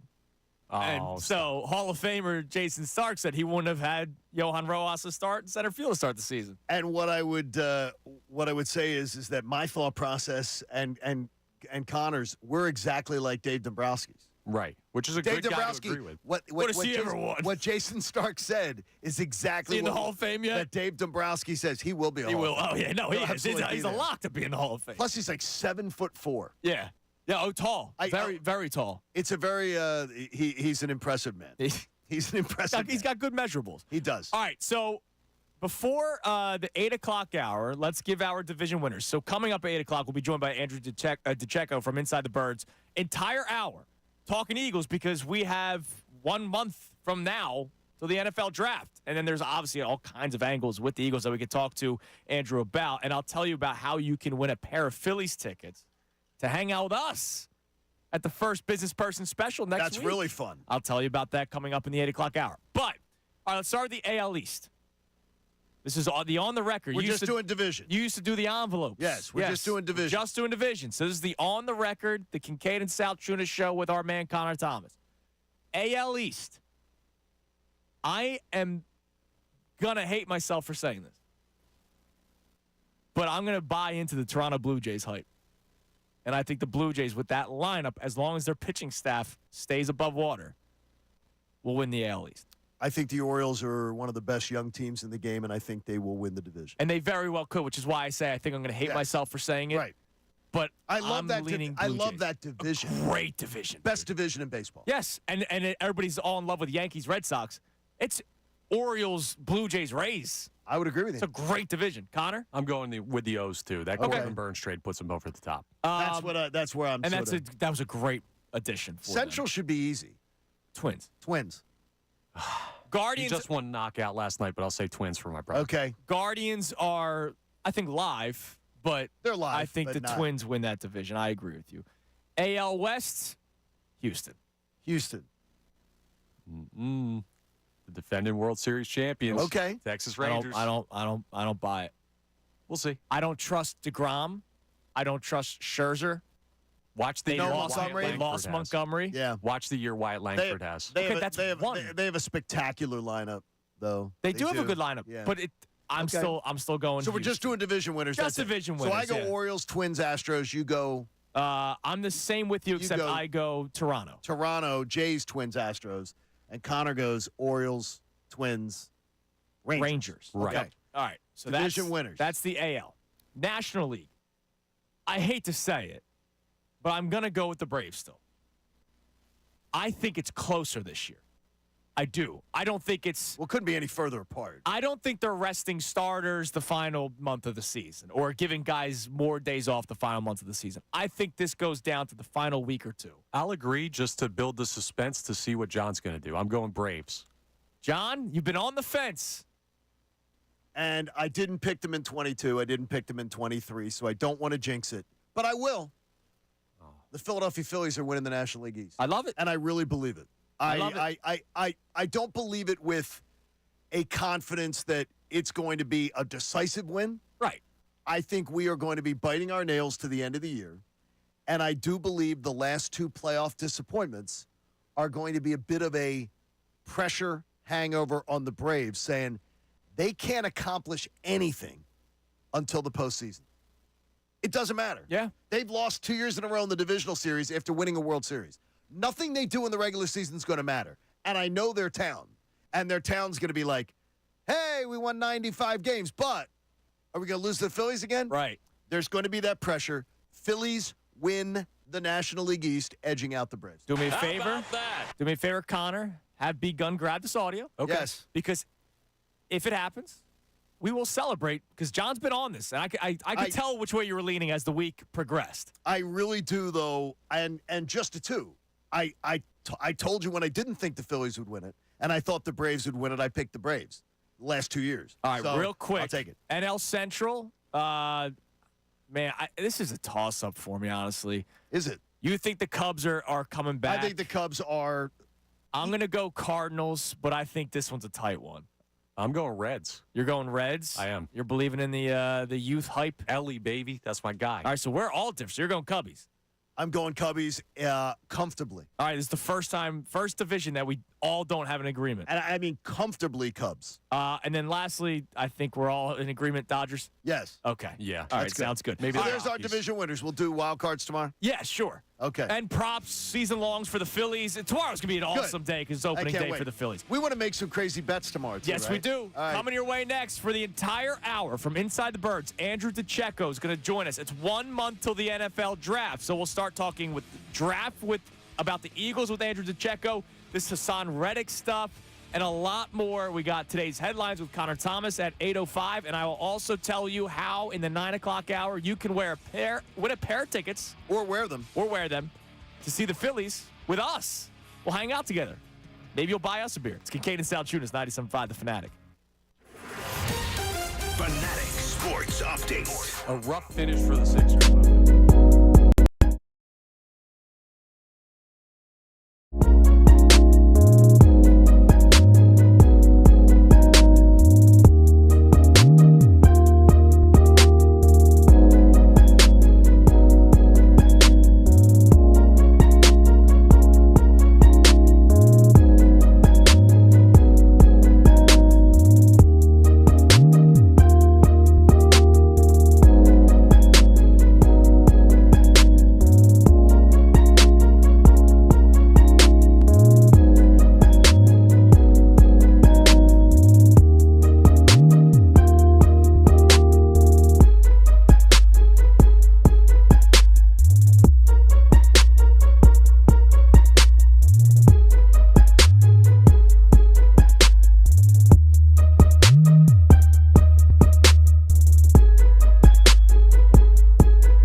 Kincade and Salciunas. Now, I just got depressed right before the segment started. Why? Because the official MLB account just tweeted hashtag opening day like 15 times. And it brings me down because the Phillies don't start till tomorrow now because of the weather. But you know what? I knew just who to call. Just who to call. Andrew DeCecco from Inside the Birds. That's a good one to call. He's joined us for the entire hour to talk Eagles as no longer opening day, but 1 month. That's what we get to change it to. It's now 1 month, 4 weeks to the start of the NFL draft. Andrew, good morning. What's up, man? What's up, guys? Good to be with you. I'm doing well. Thanks for coming in. We appreciate it. Big Phillies fan, too, by the way. Big Phillies fan. All right, that's great. Well, good, because we got today's headlines coming up in a few minutes with Connor Thomas. But I'm glad that you're here, man, because we're 1 month away. I mean, you as a big football guy, nitty-gritty, right? John pointed out, you don't even have the notes. It's just all up here. I love that. Is this one of your favorite times of the year? Yeah, this whole month, Andrew, is like Christmas for me. Yeah. So, like, I just prepare for this throughout the season. Whenever I have any spare time, I watch a lot of tape. So, for me, this is sort of reaffirming what I've seen, and I just can't wait to see how this all transpires. There's a lot of great prospects in this draft, and there's good areas for the Eagles to really upgrade. Oh, there's a lot of areas for the Eagles to upgrade. And the question will end up being, is there any starters that come out of this draft, which we're going to get to all of this with you, and not just today, as we continue to get closer to the draft, what you're hearing, what you're eyeing for the Eagles. But one of the first things that we want to ask you about is Hassan Reddick. So there was a tweet yesterday from Derek Gunn that John sent my way yesterday that almost was out of the blue, right? So D Gunn's clearly digging. And he says the Eagles are still deciding on what to do about Hassan Reddick's situation. He still wants more money than the Eagles are willing to pay. As of now, if he were to return to the Eagles, he would play for what his contract currently states. And then Jadeveon Clowney, John, signs the 2-year deal yesterday. 2-year, $20 million for Jadeveon Clowney, which tells me the contract that Hassan Reddick's due to be paid, he'd be making $5 million more than Hassan Reddick making $5 million more than Clowney. I'm telling you right now, the market that Hassan Reddick thinks is out there for his services does not exist. That's my theory. Well, I think the longer this goes on, guys, it tells you, the league tells you what you're worth, and sort of the Eagles are winning a stare down, it seems like, right now with Hassan Reddick. And I saw Hassan Reddick, actually, by the way, at Temple's Pro Day. He was there. What a great for him to be there, too. Yeah, he's a great guy, a dominant pass rusher. We all know that. But I think that the Eagles are winning sort of a stare down here. And remember, let's not forget that they pushed back his roster bonus to April 1st. That's Monday. Yeah, exactly. So time's ticking here, and you would think that they would have to make a decision coming up. And the longer this drags on, it starts to seem likely. You talked about Derek Gunn's tweet that Hassan could be back. I think it's masterfully played by Howie Roseman. And I said this from the beginning, that I did not think, and again, it's not a knock on Hassan Reddick. I love Hassan Reddick. You know that. Love the guy. But I think he thinks of himself as, I need to be paid like. And he wouldn't be the first player to do that. No. You mentioned Aaron Nola. Right. Great comparison. But Dave Dombrowski sent Aaron Nola and said, go shop. And if the number that you can find out there, if we can match it or beat it, we'll talk to you about it. Well, to be clear, like the going rate for a premier pass rusher is what in the neighborhood of what he's asking for, and it's 27 sacks since he's been an Eagle. I mean, the production's there. So, I mean, I don't think that he's off base by asking for that. I think he's a $22 million player, but the Eagles obviously aren't going to budge off that. At least that's what it seems the longer this drags on. Well, you think. Well, what does the league think? And I want you to answer that question coming up in a little bit, but it's 8:05. It's time now for today's headlines with Connor Thomas. Today's headlines with Connor Thomas. What up, Connor? What's up, boys? Now, we got a special one for you today because, of course, we have Andrew with us. Not you, Andrew. The real Andrew. No, I'm Andrew not DeCecco. special. I'm just here. Nah, you're here every day. The real football guy. Yes. So we've got one really interesting Eagles headline that I want to throw out there that you guys haven't touched on yet, and I want all of your thoughts on Jake Rosenberg, who is the Eagles' salary cap executive currently, has said that after the draft, he is going to leave the team when his contract expires. He's been a major help to Howie Roseman when it comes to cap management, and I wonder how worried you guys are about how this is going to affect the Eagles' ability to manipulate the cap. So I will tell you right now, when that name first went out there, I was like, who's this guy? Like, I'm not nitty-gritty with the cap people, but then when you start reading people like Andrew DeCecco and other reporters around Philadelphia, you go, oh, God, this guy clearly is an important piece. And one of the big things that Howie Roseman is known for is the cap structure. I have been told that he is the mastermind behind the accounting. That's true. Is that pretty fair? That's true, and he's also a tremendous liaison between the agents and Howie. He's really good at dealing with people, so you lose that element there as well. A lot of the people that I've talked to just over the past year, you can't talk to a single agent without them almost mentioning Jake Rosenberg's name and how highly they think of him. It's true. It is a loss here, but the Eagles have proven that they always have something in the pipeline that they're grooming or developing. So we'll have to see how that transpires and where they go from here. Where do you think he's going? Well, he ultimately wants to be a GM. I understand. But, I mean, this isn't GM hiring season. You know what I mean? Right. It does seem strange to me that he's leaving at the end of the draft. Like he's going to – because I don't know that there's not going to be a GM position open in May. Does he already get a phone call, though? Remember we talked about if Howie got fired today, he'd be hired. Somebody would be fired to hire Howie Roseman. Sure. Does he have that respect where maybe he's at least got a phone call so far and they say, hey, let's see how this season plays out? You're on our list if we move on from our GM. Oh, I would imagine so. He's very highly thought of in the NFL. He won't be out of work. Right. It's just a matter of – But it might be a year where whoever calls him, he might start already be working. Like, all right, let me look at what this team's made of. What's their cap like now? I'd rather work, though, and then at the end of the year be a GM. But he would be under a contract. It was explained to me last night. He would be under contract through next year's draft. Again, right. So then that rules him out. So that's he why can't he's work doing per it. diem? They don't I don't have think that. they're doing it. They don't have They're per diem in the NFL? No, they're not working on gift cards. All right, so Andrew. And we're joined by Andrew DeCecco for the entire hour from Inside the Birds. Back to that Hassan Reddick thing. He still hasn't been traded for, right? It's one thing that he's seeking a trade because he wants more money. That means he's going to have to rework the deal. He hasn't been traded yet. Now, it doesn't have to happen today. There's still the draft, which is a big time when players are moved. We saw A.J. Brown get traded here. Because it hasn't happened yet, do you think that market that he thinks, that you think he's worthy of, do teams value that? Well, I certainly think it's drying up, Andrew. And the one thing that I will say to your point is he's not going to be a fit for every defense, right? A lot of most of his career, teams didn't really know what to do with him. We saw that in Carolina, a lot of it in Arizona. So I think that in Philadelphia, he is where he has the most value. They know how to use him right. He's comfortable there. So that might be where some of the trepidation comes in, is that you don't exactly know how he's going to fit into certain defenses. Okay. So if teams are limited, I mean, gut feeling. We'll ask you. Gut feeling, is he back? Yes. Wow. I think it'd be the best thing. I immediately said this morning, Andrew was like, well, what does that mean? To me, I immediately look at them as a Final Four team.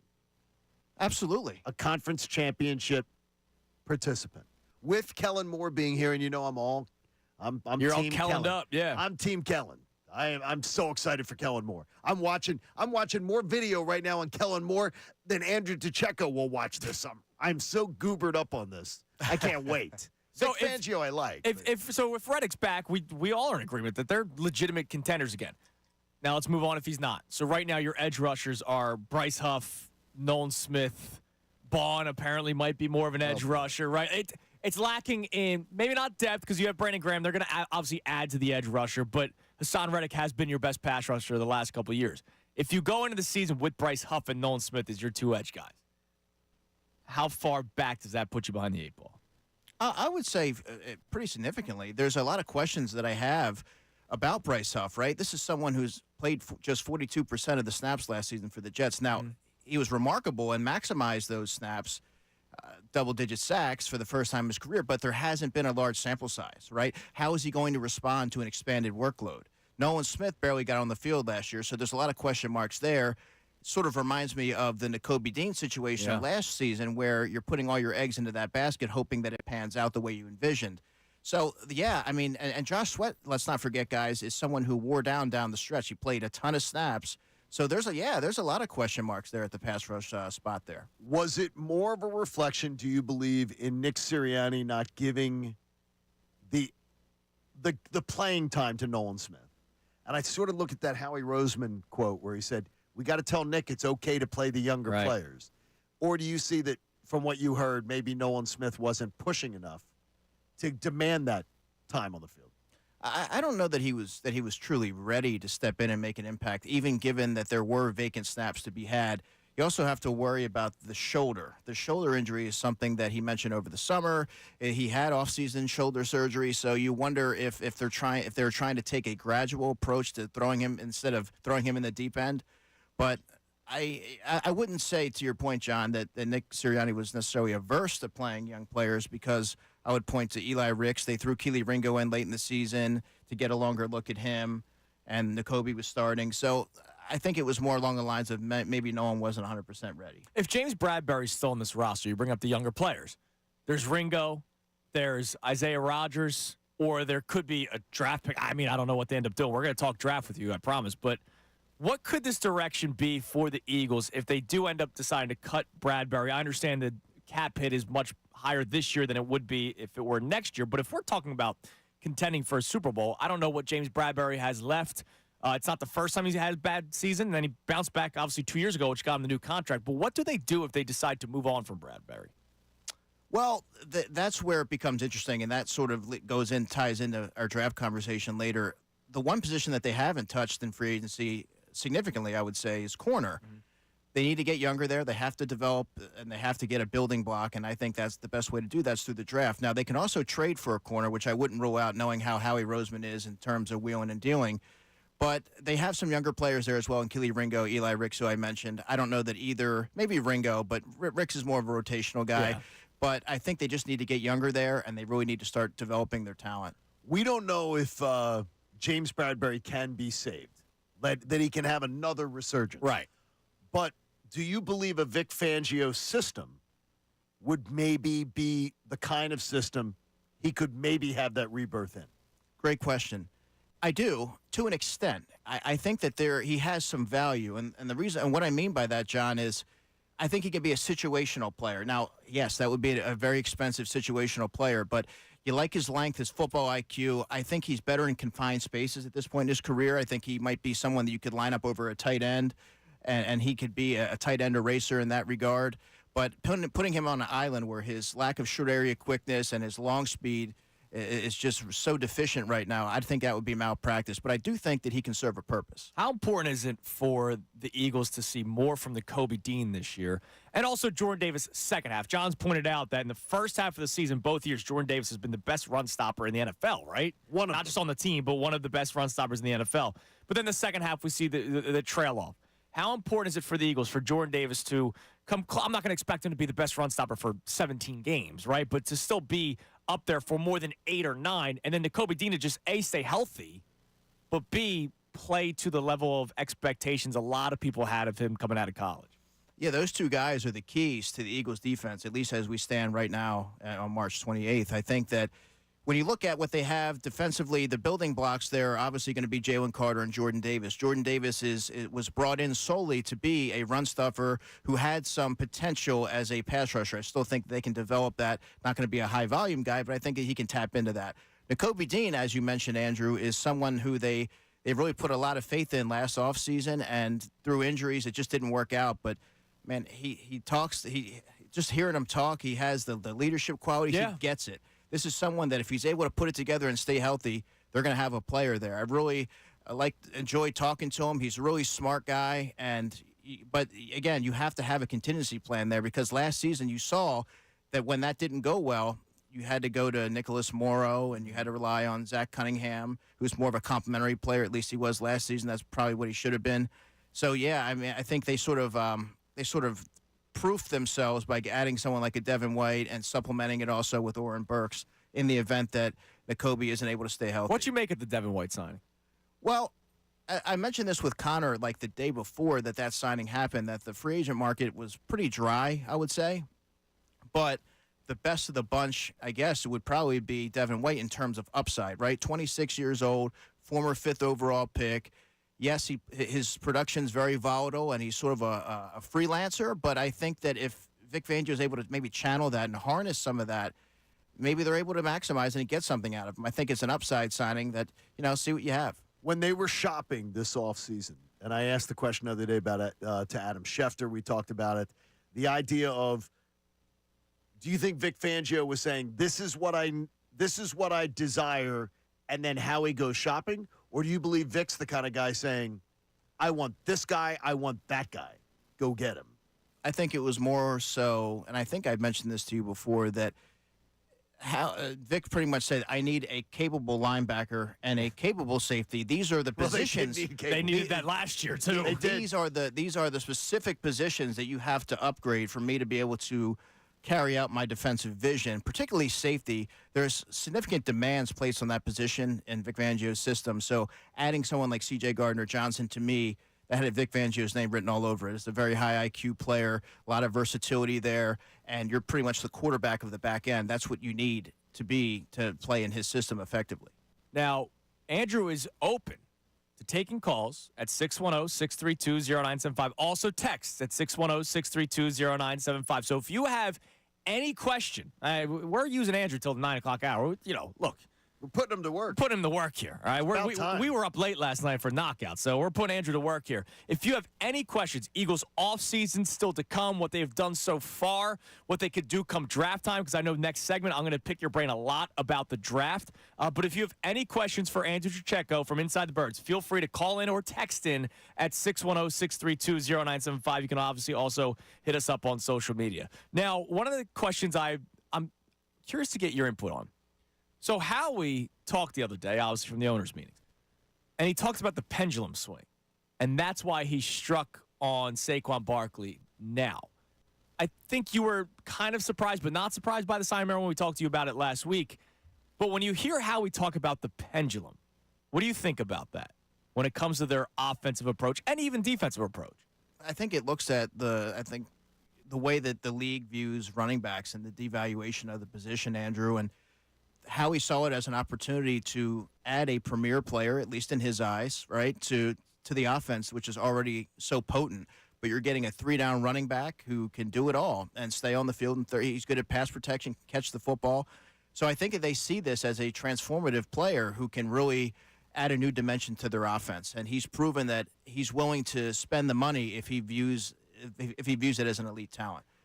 What did you think of the fact that there were both Howie Roseman and Nick Sirianni have now both in separate comments touted the acquisition of Saquon Barkley for leadership? Yeah, I mean, everything. What does that? I mean, that tells you that when you lose two locker room pillars, two mainstays like Fletcher Cox and Jason Kelsey, the question becomes, and I've gotten this a lot, guys, I'm sure you have as well, who steps up? Who becomes the leader in the locker room? Some may say that leadership's a little overrated. Can't be worse than it was last year. Yeah, I'm a big proponent in leadership and having that stability there. He's someone that everyone that I've talked to, everything I've gleaned tells you that that's one of his hallmarks, leadership. Okay. Well, that's good to hear. So here's what we're going to do. Coming up next, I'm going to ask you a bunch of draft questions. I know John's got a bunch. And I'm going to ask you them based off of what they've done so far this offseason. It's been a different approach, right? Going after a top running back. Even though Devin White might not be number one linebacker in the world, he was one of the best that was available, which is something that Howie Roseman hasn't done the last couple of years. So because he's taken a different approach this offseason via free agency, will he take a different approach via the draft? So we'll get to that with you coming up next. I know Connor's got a text for you from one of our great listeners. But I want to say this now before I forget, because I don't want to wait till it's too late. In the 9 o'clock hour today, we're going to play an old radio game of Know the Show. Okay. Listen throughout the entire hour. And toward the end of the show, we will ask you a question, specifically 9 o'clock hour. All right, so specifically during the 9 o'clock hour. But listen to the rest of the 8. Well, yeah, of course. I mean, we got Andrew to check it. Please carry us for a while. But during the 9 o'clock hour, we will play Know the Show from that hour. And the winner will get a pair of tickets to next week's Business Person Special. You will win a pair of tickets, and you'll exclusively join us. That's good. Kincade Salciunas, myself, Andrew Salciunas, we're gonna be there? John Kincade. We're going to be there, That's too. That's awesome. Connor Thomas will be there, and Haley's going to be there. Haley's coming, too? For the first game. We're going to do this again later on in the season. B. Gunn's going to join us for that one. So win tickets to exclusively join the morning show for a Phillies Business Person Special Wednesday, April 3rd versus the Reds. For tickets, go to Phillies.com. So we'll play Know the Show in the 9 o'clock hour. I just want to let you guys know now so that come 9 o'clock, you want to be listening because you get to go to a fun Phillies game with us. with us. Sounds good. Maybe the Phillies game might be more fun. But, hey, you get to hang out with us. It's Kincade It's and a Salciunas. Wheeler Day, too, by the way. It is. Oh, that's a great point. So you definitely want to win these tickets. 9 o'clock hour. But we're going into the draft heavy coming your way next with Andrew DeCecco of Inside the Birds right here. 97.5 The Fanatic. Fanatic Sports Update.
by Andrew DeCecco from Inside the Birds. He's joining us for the entire hour. And then in the 9 o'clock hour, I want to remind you guys once more, listen throughout the entire 9 o'clock hour. And at the end of the show, we will play Know the Show specifically from the 9 o'clock hour, okay? So you don't have to run back and go, what did they say? It's 6:30 in the morning. Specifically during the 9 o'clock hour, we will play Know the Show. And the winner will get a pair of tickets to see the Phillies. I almost said Sixers. The Phillies to take on the Reds next Wednesday, April 3rd, for the first business person special of the season. But you're not just going with the game. You're hanging out with us. You're going to sit with us. Kincade and Salciunas next Wednesday, April 3rd versus the Reds. For tickets, go to Phillies.com. And a great point by you that it is Wheels Up Day. Yeah, it'll be a wheel because of the opening day rainout. Yeah. It will be a Wheeler start. You get 2 Wheeler starts. Which is awesome. I I was that kid during the my dad and I did the 17 game plan growing up. And we always had the Kendrick. You got game the Kyle Kendrick games? Every time. Well, you also got the give-up lineups, the Sunday give-up lineups. Exactly. It was amazing, man. They give away stuff, and they give the give-up lineup. When you get to go to a game and you see the ace on the mound, it's good. It's freaking awesome.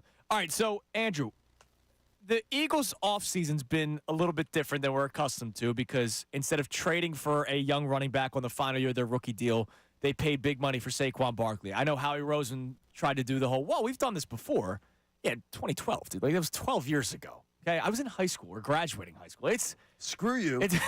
Move on. It's been a while. And then the Devin White signing, even though the contract actually plays out perfectly for them, it's only, $3.5 million guaranteed or $4 million guaranteed, up to $7.5, I think it was. I think it's 4.5, yeah. So, but still, they went after a bigger named linebacker, which is something that they haven't done the last couple of years, and they've been criticized for it, I think rightfully so. Because they've done a different styled offseason via free agency, will there be a different approach via the draft, or should we still expect the Eagles' philosophy, first-round pick, trenches? I think there is going to be a different philosophy, Andrew, and as I sort of alluded to earlier in the first segment, the Eagles haven't really addressed the cornerback position in free agency, whereas they sort of draft-proofed their roster to make sure that they don't maybe have to reach for a player, right? Like it's happened in the past. So I think a corner, right where they're sitting at 22, they're going to have their option between a couple good players at the cornerback position that would make a lot of sense. Also in the second round you might want to look at tight end. So you talk about different philosophy. It's a big one. Dallas Goedert is going to be 30 years old in early January. And it was right around the time where they drafted Goddard, when Ertz was getting up there. They drafted Ertz back when Selleck was getting up there. So to me, a guy like a Jatavian Sanders from Texas would make a lot of sense there at 53, probably right around there, to upgrade your pass-catching contingent there. And a mid-range option over the middle of the field, really good with contested catches, could help Jalen Hurts fit the ball into tight windows. There's a lot to like there, so that's something maybe to keep an eye on. And I said this to you last week, John. Tight end is akin to catcher in Phillies. They've always had a good progression. You got Real Muto, Chooch, Dalton, right? Now it's Goddard, back to Ertz, back to Selleck. So it's a great point to make. I love the tight end in the offense that Kellen Moore runs too. Absolutely. And I just think that Dallas Goedert's about to explode, but I'd love to have a young tight end that could go along with that too. On the thing is, there's so much need on the defensive side of the ball. I'm not buying into them taking in the first 3 picks a linebacker. I'm just not buying in that they'll sort of break strategy and do that. Is there any hope that you believe that'll happen? I don't necessarily think that would be a possibility. I don't view it as probable. I think that you could still get a talented player at 120 in the 4th round, Jalen Ford from Texas, for example. So you got to take the best player available, and Edgerrin Cooper is the best linebacker in this class. And the way I have it slotted right now, guys, is he's going to go anywhere from late 1 to maybe between 40, 45. That's going to be just out of the Eagles' reach there. So there's a little bit of a drop-off there. Peyton Wilson's another linebacker who's had a couple ACL injuries, and he's supremely athletic, but I don't know that you want to go down that route and risk that. So that would to me, would be like offensive line. It's a prime spot for offensive line. They've done that in the past with Landon Dickerson and Cam Jurgens. You never want to take a pure guard in the first round. It's a little bit of malpractice there, not without some versatility. But in the second round, that's a lot different. So answer this, because we've talked about this a lot. He's a good player, but I think people may overvalue him because of the name. Where do you rank Jeremiah Trotter Jr.? What round do you think he'd be drafted in? Because a lot of people think, man, take him early because they see the name. And I get it. We're all fans. But where is he in your eyes in terms of a round that he should be selected in? I was waiting for this question. I'm glad you asked it. He's a player that I view as a third-round pick. Okay. That's not a knock on Jeremiah Trotter Jr. at all, but I think that the name and the pedigree has sort of maybe altered the perception by some. He's a good player, but he's very undersized at 6 foot, sub 230. He had a lingering hamstring injury late last summer, and he also missed his pro day with a mild hamstring strain. So he's similarly built to Nakobe Dean. So you wonder if that's going to sort of foreshadow what the early going is going to be in his career. So I think you want to go with a little bit of a bigger linebacker, maybe somebody with a more with a sustained clean bill of health, I would say. There's a player that's not being mentioned at all that is one of my favorite linebackers in this class, and Trevin Wallace from Kentucky. Explosive, physical player, plays like his hair's on fire, like a heat-seeking missile. Supremely athletic. That's been a good school for linebackers. He tested better than any linebacker at the combine, 4.51, and I think that the league views him a lot higher than the pundits out there, some, and I think he's going to go a little bit higher than some may believe. If you were to tell me the type of, you're in a lab, and you're sitting next to Vic Fangio, and he's building his ideal corner for his system, what are the attributes? And is there a guy in this draft that you think it really does sort of fit those attributes? Or is it more he can make anything work? I think that's a great question, John. And I think the attributes that you're looking for from a Vic Fangio corner, smart, tough, and versatile. There's a lot of corners in this draft that fit that profile. But where the Eagles are picking, I think someone like a Nate Wiggins, maybe you look in the second or third round and look for someone like Max Melton at Rutgers. I'm going to be at Rutgers Pro Day later. He's a plug-and-play guy in the nickel spot who has outside versatility and is extremely intelligent. And they don't have a tough corner on the roster right now, do they? No. Yeah, I think Keely Ringo is has willing. attributes of it. Right. Yes, he has attributes, and he showed glimpses of being a tough physical corner that fits that profile. But right now, guys, no. So it's not Darius Slay? He's not the tough physical corner that we're looking for right now? He's towards the bottom of that list. Okay, let's go to the phones because we're getting some texts in. We got a caller on the line that has a draft question for you. Let's go to Tim in San Diego. Tim, you're on Kincade Salciunas, and we're joined by Andrew DeCecco for the hour. Hey, love the new morning show, guys. Andrew, I'm a big fan of Mitchell, the Toledo cornerback. Is there any way you think the Eagles might trade up to get a cornerback? And is Isaiah Rodgers definitely coming back this year? And do you think that Bradbury will be on the roster? Okay, a few questions there. Thanks for the call, Tim. Yeah, good call, Tim. So I'll start with Isaiah Rodgers. He has not been reinstated yet. I would think that that's going to be coming down the pike within the next couple of weeks, so that's something to keep an eye on. I have a hard time envisioning it going too close to the draft. So I think that he's going to be a factor. We have to see to what extent. Bradbury coming back, I think we touched on that a little bit. I think that he will be coming back. I think Vic Fangio is going to find some value in how to use him. Now, does that mean he's going to be a starter on an island for the full slate of games? I don't think so. I don't know that you can definitively say that given his drop-off last season, but I think he has some value. And then Quinyon Mitchell, the corner that he mentioned from Toledo, I really like him. I thought that there was a significant chance the Eagles would have a chance to take him at 22, 3-year starter, very physical, good tackler, it's very scheme versatility, but he tested through the roof at the combine, ran a 4.3, and everything else that comes with that. So he sort of tested himself out of the Eagles' range. I don't know if that they would trade up for him, knowing that I think, if anything, they would probably trade down and accumulate some picks because they don't have that third rounder anymore. But there's going to be some corners there that they could take. You look at Nate Wiggins from Clemson, Kool-Aid McKinstry from Alabama. So I'm interested to see how that goes. Connor, texts we have coming in? That's true. We do. From Tim in Harrisburg, he wants to know, Andrew, am I crazy to think Jackson Powers Johnson could be the best player available and an Eagles pick at 22? Well, Jackson Powers Johnson is someone that I really like as a prospect. Center, it depends on how they view Cam Jurgens, right, and how they view the right guard position. Maybe they like Cam at right guard, but I think right now... Did you like Cam at right guard? Yeah, I thought he did some good things, particularly late in the season. I thought acclimating earlier in the year, I thought that there were some bumps in the road, but he did some really good things on tape late in the year. But I think he's going to be just fine at center, Tim, to be honest with you. I think that the Eagles are happy with him there. They're not going to commit to him, just like they didn't commit to who the right guard was going to be last summer, if you remember, a competitive advantage, as Nick Sirianni likes to say. But I don't know that he would make a lot of sense there at 22. I'm not sure that he would be the best player available at that time. So if Hassan Reddick comes back, how much does that affect the Eagles' draft day strategy for day 1 and day 2? The first 3 picks of this draft. If Reddick's back, does that take an edge rusher off the board? Sure. Laiatu Latu is a player from UCLA. He's off my board. He's off the board for many. Right? Fireman. He's a fireman. I refuse to draft him. I already did and this. He's old. I did this. He's a little older. I take him off the draft board. Yes, fireman, and he's older. The league likes him. He does have some injury history there, but he's a first-round edge rusher that you could sort of envision the Eagles type of player. I'm not saying this. But it's.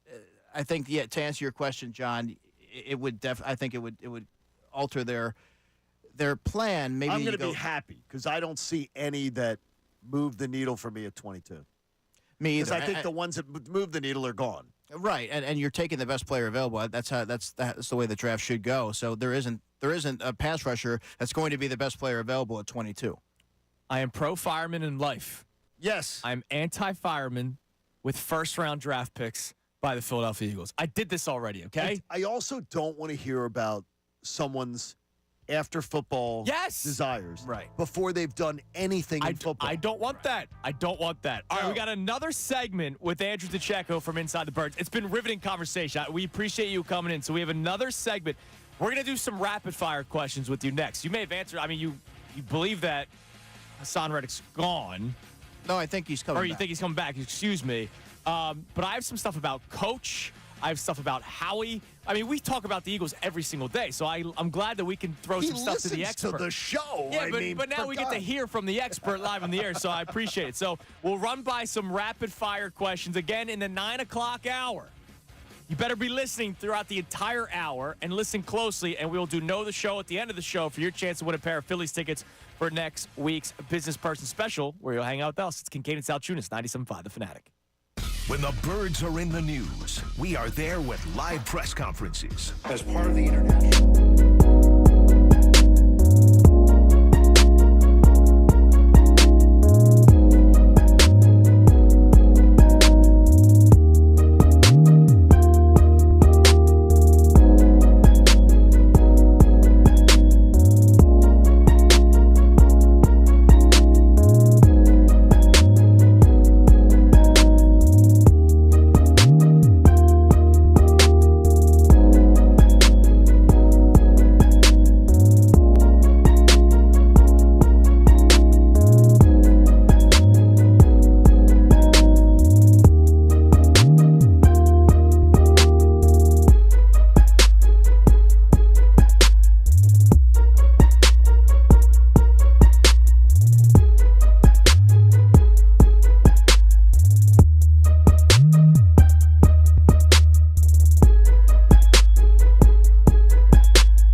Salciunas. We got another segment hanging out with Andrew DeCecco from Inside the Birds. This hour has flown by because it's just been great Eagles talk, and I love having Andrew on the show, and I love that he's joined us for an hour because we are 1 month away from the NFL draft. So we're going to give you a bunch more questions. We have some more texts that we'll get to in a second, but one of the players that the reason why I asked is it trenches first round, and you mentioned corner, and you think pretty confidently that could be a direction they go.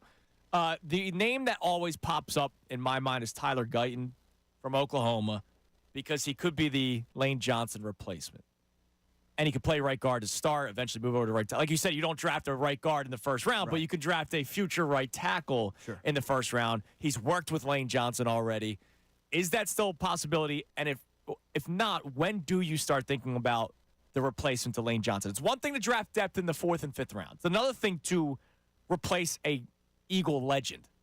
So when do you think that happens? Right, and in my first mock draft, I don't know how you feel about mock drafts. I hate mock drafts. With all due respect, I hate mock drafts until the week of. Right. So in my first one, I had the Eagles taking Tyler Guyton, knowing the Lane Johnson connection and the whole process, the likelihood of him playing right guard, the viability.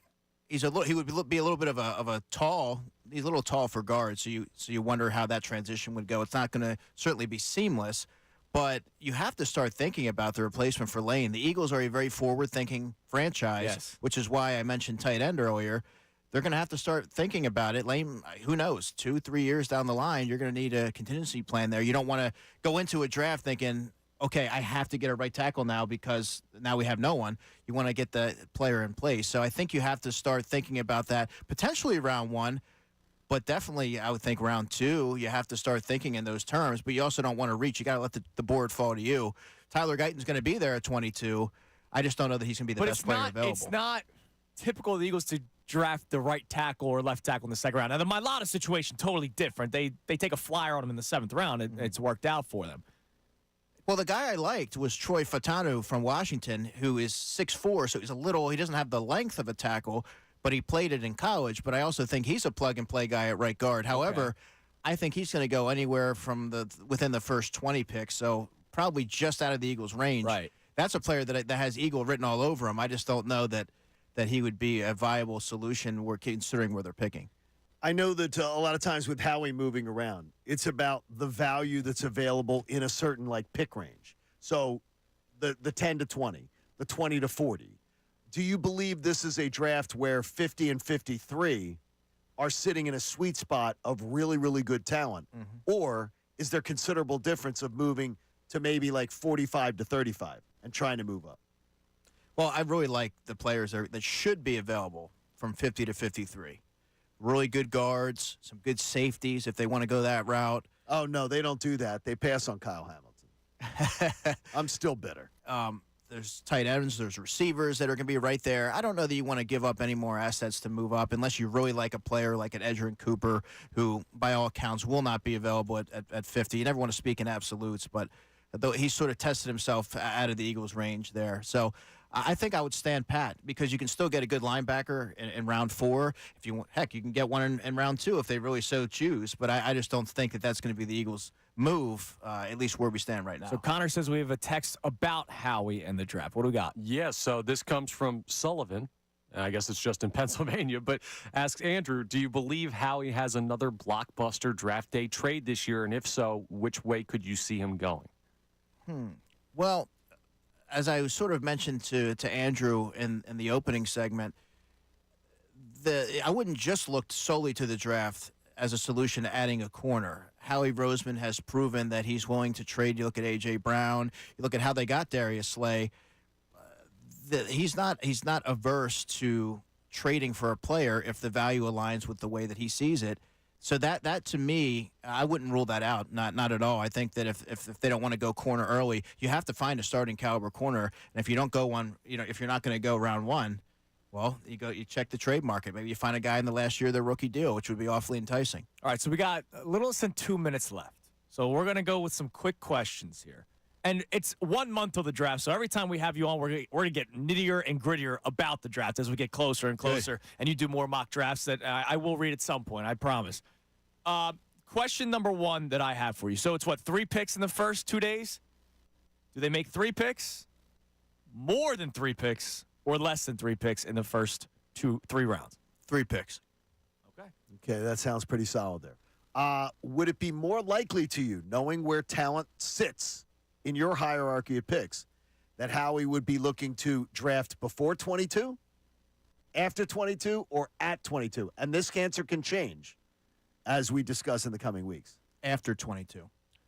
Is Devontae Smith's extension worked out this offseason? Yes. I like that. I really like the confidence. That's what you want, too, John. Yeah, the confidence of that. Yeah, I'm confident in that. We're doing rapid fire, so I'm just going. That's great. That's great. I like that. Is a replacement for the production of Fletcher Cox on the roster? Yes. Okay, who is it? There's a delay there because I wanted to say there's not enough information, but I'm going to say yes, Jalen Carter. Okay. Can Jalen Carter take another leap forward going into year 2? He was in the runner for Rookie of the Year. I think he still should have won it. Can he almost get to Defensive Player of the Year in year 2? That'd be a awfully ambitious leap of faith there, but I'm going to say no. Okay. All right. Well, that's good job. You passed. It is good. There's 2 minutes of rapid fire questions. And the last one, Phillies or Braves win the National League East? Phillies. All right, so we're split. That's good. That's why we brought him in here, so that we could split that. That's why it was not the Eagles talk the first 54 minutes. It was to split the room of who wins the division. Listen, dude, thanks for coming in today. We really appreciate it. Andrew DeCecco from Inside the Birds, you do a great job, man. Appreciate you, man. Great having you a part of the station, and thank you for coming on for an hour. And we'll be bugging you more and more as we get closer and closer to the draft, which is 1 month away. All right, coming up next, we reset the show. Talk about islands. I've been all alone with this James Harden thing. We'll also be joined by Kevin Agondi, who can also talk about the draft. He starts the 9 o'clock hour. And as I've said a couple of times, in the 9 o'clock hour, listen closely, because we will Know the Show specifically about today's 9 o'clock hour. And the winner will get a pair of tickets to exclusively join us, John Kincade, myself, Andrew Salciunas, Connor Thomas, and Haley for this one. The Phillies Business Person Special, the first one, Wednesday, April 3rd versus the Reds. For tickets, go to Phillies.com. It'll be a question based off of the 9 o'clock hour, so listen closely. It's Kincade and Salciunas, 97.5 The Fanatic.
baseball, but not for the Philadelphia Phillies, and I am depressed by that. Very, very depressed. You're not depressed? No, I'm going to have a beautiful sunny day tomorrow. Yeah, So but I'll be okay. I'm so sad. That doesn't mean I shouldn't be bummed out that I got moved. No, because I just had Connor trying to lecture me about the fact is if it doesn't rain this afternoon at 3 o'clock, I'm going to be bummed.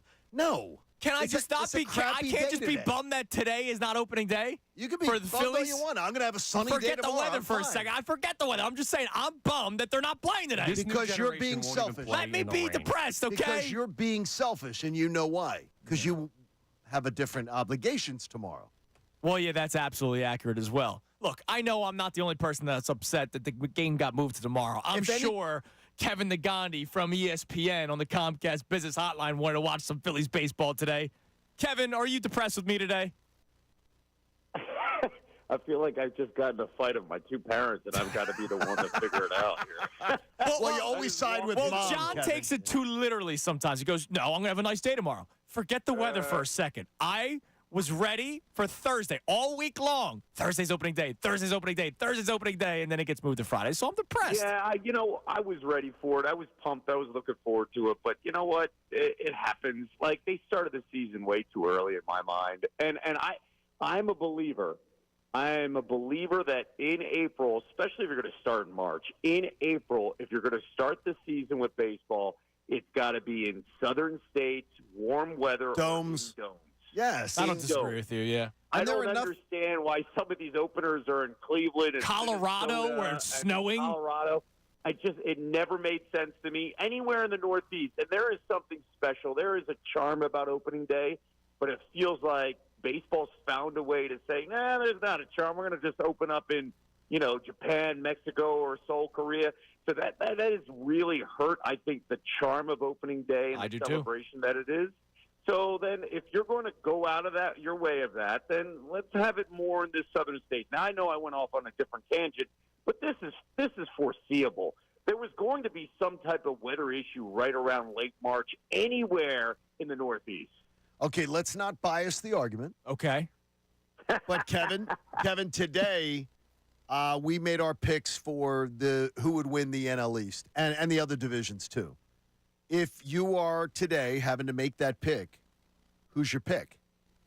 It's the Braves, but I'm okay with that, and I could care less because we've proven that it doesn't even matter if you're the division winner. This team is good enough to win on the road. Everybody fears this team in September and October. So to me, I think the way the divisions have played out, especially in the postseason, I don't care. It's making sure the rotation's right and the hitting is to me, the lineup has to be healthy. And that is in September. And we saw that in 2022 when the team got healthy at the right time and the timing was all right in that entire lineup. We saw that a year ago. So, give the Braves. Let the Braves go win 110 games and feel good about themselves. And we saw that last year. They were really cocky coming into that series, right? Yeah, we got to figure it out this year. No, you don't. So let them do whatever they got to do. Let them talk about the division and win all those games. But to me, it's fine-tuning, getting right, making sure this rotation is right. We've got a closer who understands the situation in September leading into October, and then we're healthy. So Kevin, I could care less about the division winner. Kevin, I have the Braves winning, but I think it's closer this year. Like, I don't think it's final month of the season. Braves we're not going to be out of it on Memorial Day. Right. I think it's going to be closer come September. But you saying you don't care about the division, John Kincade, that might be his biggest bugaboo right now that he hates the most. I hate hearing it, Kev, because I know for a fact, I go down to batting practice tomorrow, I ask 3 players, they would so say, that's what you guys say. That's what you guys, we're here to win the division. We're believing in winning the division. Like, I think everybody's just conceding to the Braves, and maybe it's that Atlanta-Philly thing with me that pisses me off a little bit. That it John, just you're is that 100% thing. right. I was impressed with all the comments many of these players said this spring about we want to win the division. I was impressed. I was like, great. But for me, from the outside, I'm like, if we don't win the division, it's not the end of the world. What's the bigger picture, right? In the end, do we care about putting up, hey, we won the NL East in 2024, or do we care about putting up a World Series? To me, if it's sacrificing and being the last on the last day, getting in the playoffs and having momentum, because look what happened to the Braves. They got, think about how good that team was in the regular season, and I think they got soft. They got comfortable. They were coasting, right, because the lead was so big and they weren't threatened. In September, it's just a different attitude. You're playing, look at what happened in 2022. The mindset of that baseball team in Philadelphia was each and every day felt like it was a playoff game, right? And then what do we hear from the Braves? Oh, the gap is too long in between us with the series, our opening series, because we won the division. So I don't want any of that. I just want to get in and then ride momentum. And I think that's been what we've been successful about. And listen, if it's close down the line, and it's like 3 games and it's the difference, fine. To me, it's just bigger picture. And John and I grew up in an era where the division mattered. Baseball's format right now, it doesn't matter. Just get in, man, and then figure it out. Kevin, what player or what storyline are you most excited to follow this season when it comes to the Phillies? Who's the closer?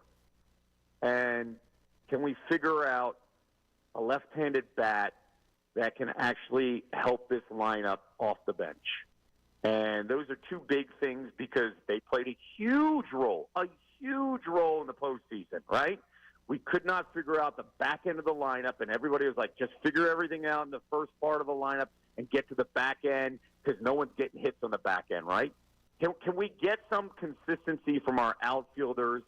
And I think that's a huge play in this. And then, of course, the Bryce Harper back situation to me plays a big role here. Where's his back? How does he feel long-term, playing a long season, and, of course, getting into the fall? Kevin, there was a one bottom line thing. They've got to figure out a closer because in the end, we can't have what we experienced last year. We just can't. And if you look at what happened in 2008, the only time, in the last, 30 to 40 years that they've won a World Series is because they had Brad Lidge and we could count on him. We need somebody to count on to get the big outs, and that is not just 3 outs. How about 4 outs and 5 outs when we have a 1-run lead? Sometimes a story outside of Philadelphia affects a story inside of Philadelphia. And yesterday, Jadeveon Clowney got a 2-year, $20 million deal.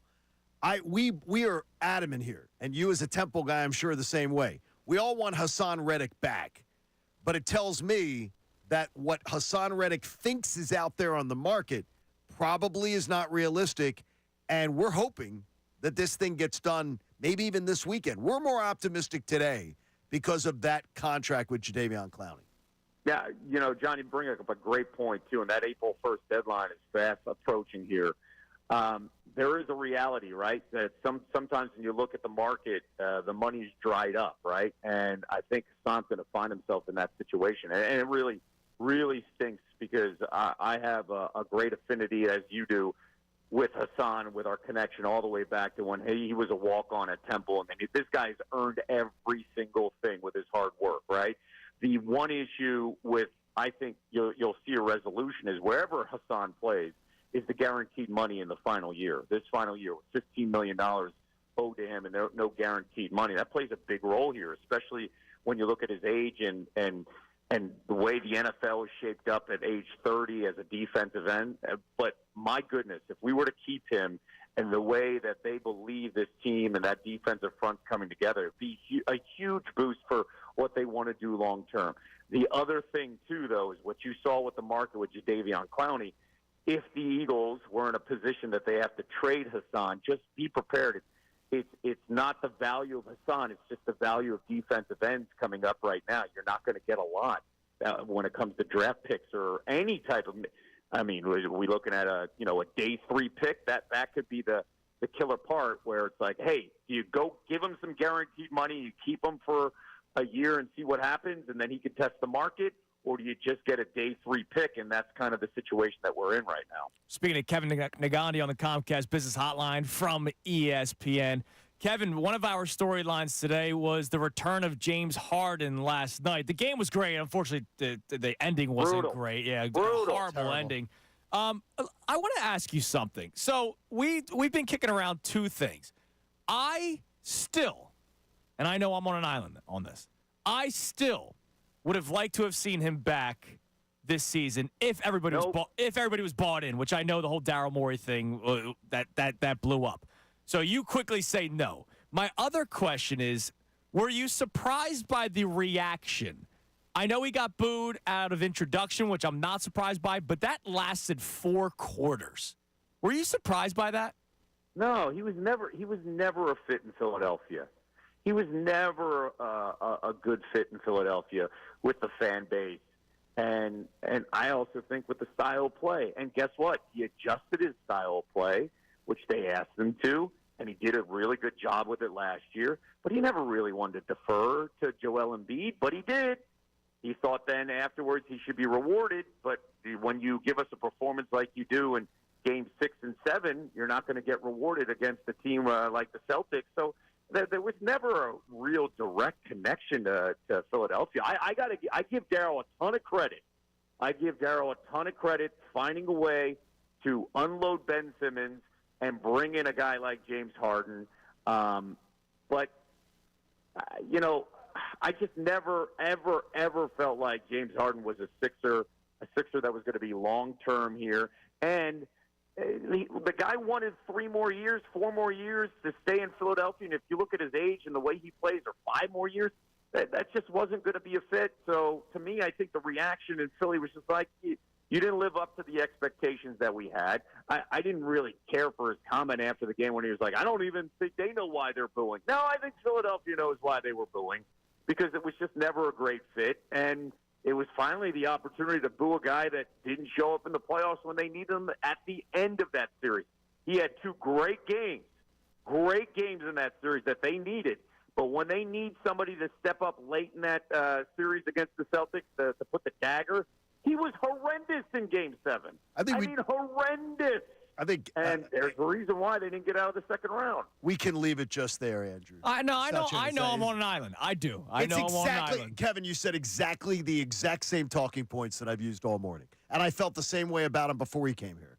He's just not. Well, he's not the story of James Harden's career as a playoff performer, I believe, is already written.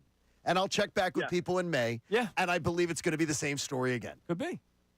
Which I'm very curious about how this Clippers experiment works here. Kawhi was Kawhi in the final minutes, but my goodness, for them to lose the way they did with Oubre playing his heart out, dumb mistake on that foul with Kawhi. Why are you doing that? Because he's going to get the call. That's the first thing, dude. I was at the game last night, and I go, if you're going to foul him, it can't be what he did. That was such a weak attempt to block a shot or to foul him.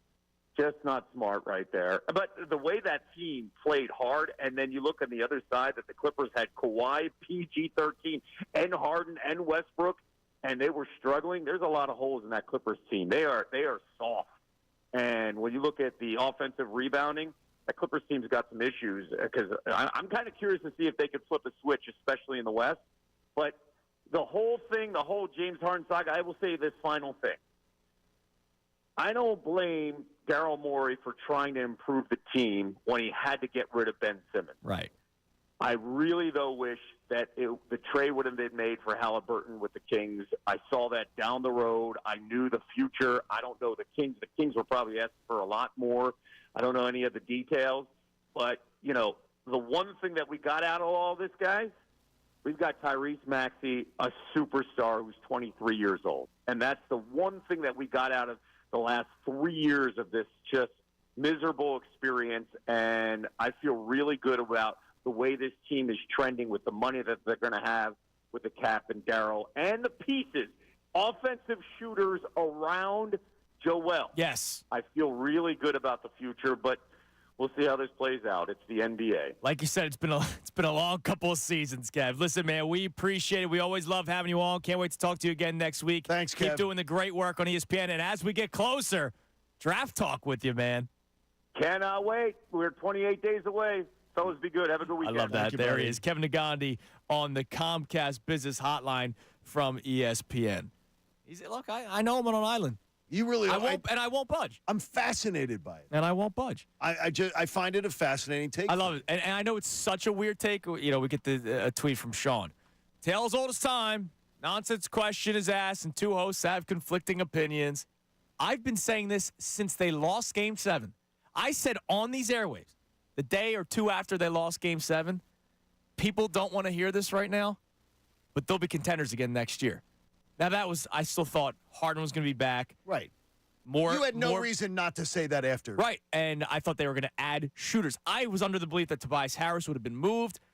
They would have gotten shooters around not just Embiid, but also Harden. Imagine Harden passing it to guys that could actually hit a three, unlike Tobias Harris. I thought there was a way to continue to construct this roster with Harden and Embiid. And then, obviously, everything played out the way that it did, and the Daryl Morey's a liar sign. Because of him. Yes, and that's because of him. He is to blame for things. So the boo conversation that we had earlier today, if people wanted to boo him for 4 quarters, so be it. In a perfect world, if Harden was like, I'll come back on this contract next year, it would have been great. Because it would have been one more year with money where you would have been able to still get, because remember, he wasn't on a max contract. I know he took a pay cut. To play here. Because for this city. For this city, man. He did it for this city. He's such an altruistic But in a perfect world for me, I would have moved on from Tobias Harris, have gotten shooters here. You could have gotten a max contract player, actually, because you still had that slot open. Once Tobias leaves, then Tyrese Maxey eventually gets the max. Harden in a perfect world, which the world's not perfect. I like it, though, is that it's just enough of – we've seen enough of the story. It's one of the things that frustrates me in sports. It frustrates me in life, too. The idea of we know who he is. We know who this dude is. And people keep thinking, well, it'll be different. It'll be different. Well, it's not going to be different. That's GMs and coaches in all sports, right? It's not going to be different. Ben Simmons will get another contract at some point. If I said to you right now, will the LA Clippers be in the Western Conference Finals? Probably not. I don't think they will either. I think he's going to That conference is stacked. I don't necessarily know if it's because of like him. I think that conference is stacked. But when he went there, it was to get them past the second round. Get him in there and to be. I don't believe they would. Okay. Hey, I want to let you know about the Fanatic deal of the week. During one of the commercial breaks, you were talking about laser tag. Yes. Even though it wasn't laser tag, it was some like zombie game. Apocalypse. The Fanatic deal of the week, Arnold's Family Fun Center. You get 2 $50 point cards for Arnold's Family Fun Center in Oaks for the price of one. So it's a $100 value for just $50. Action-packed attractions like go-karts, bowling, laser tag, mini golf, and arcade games.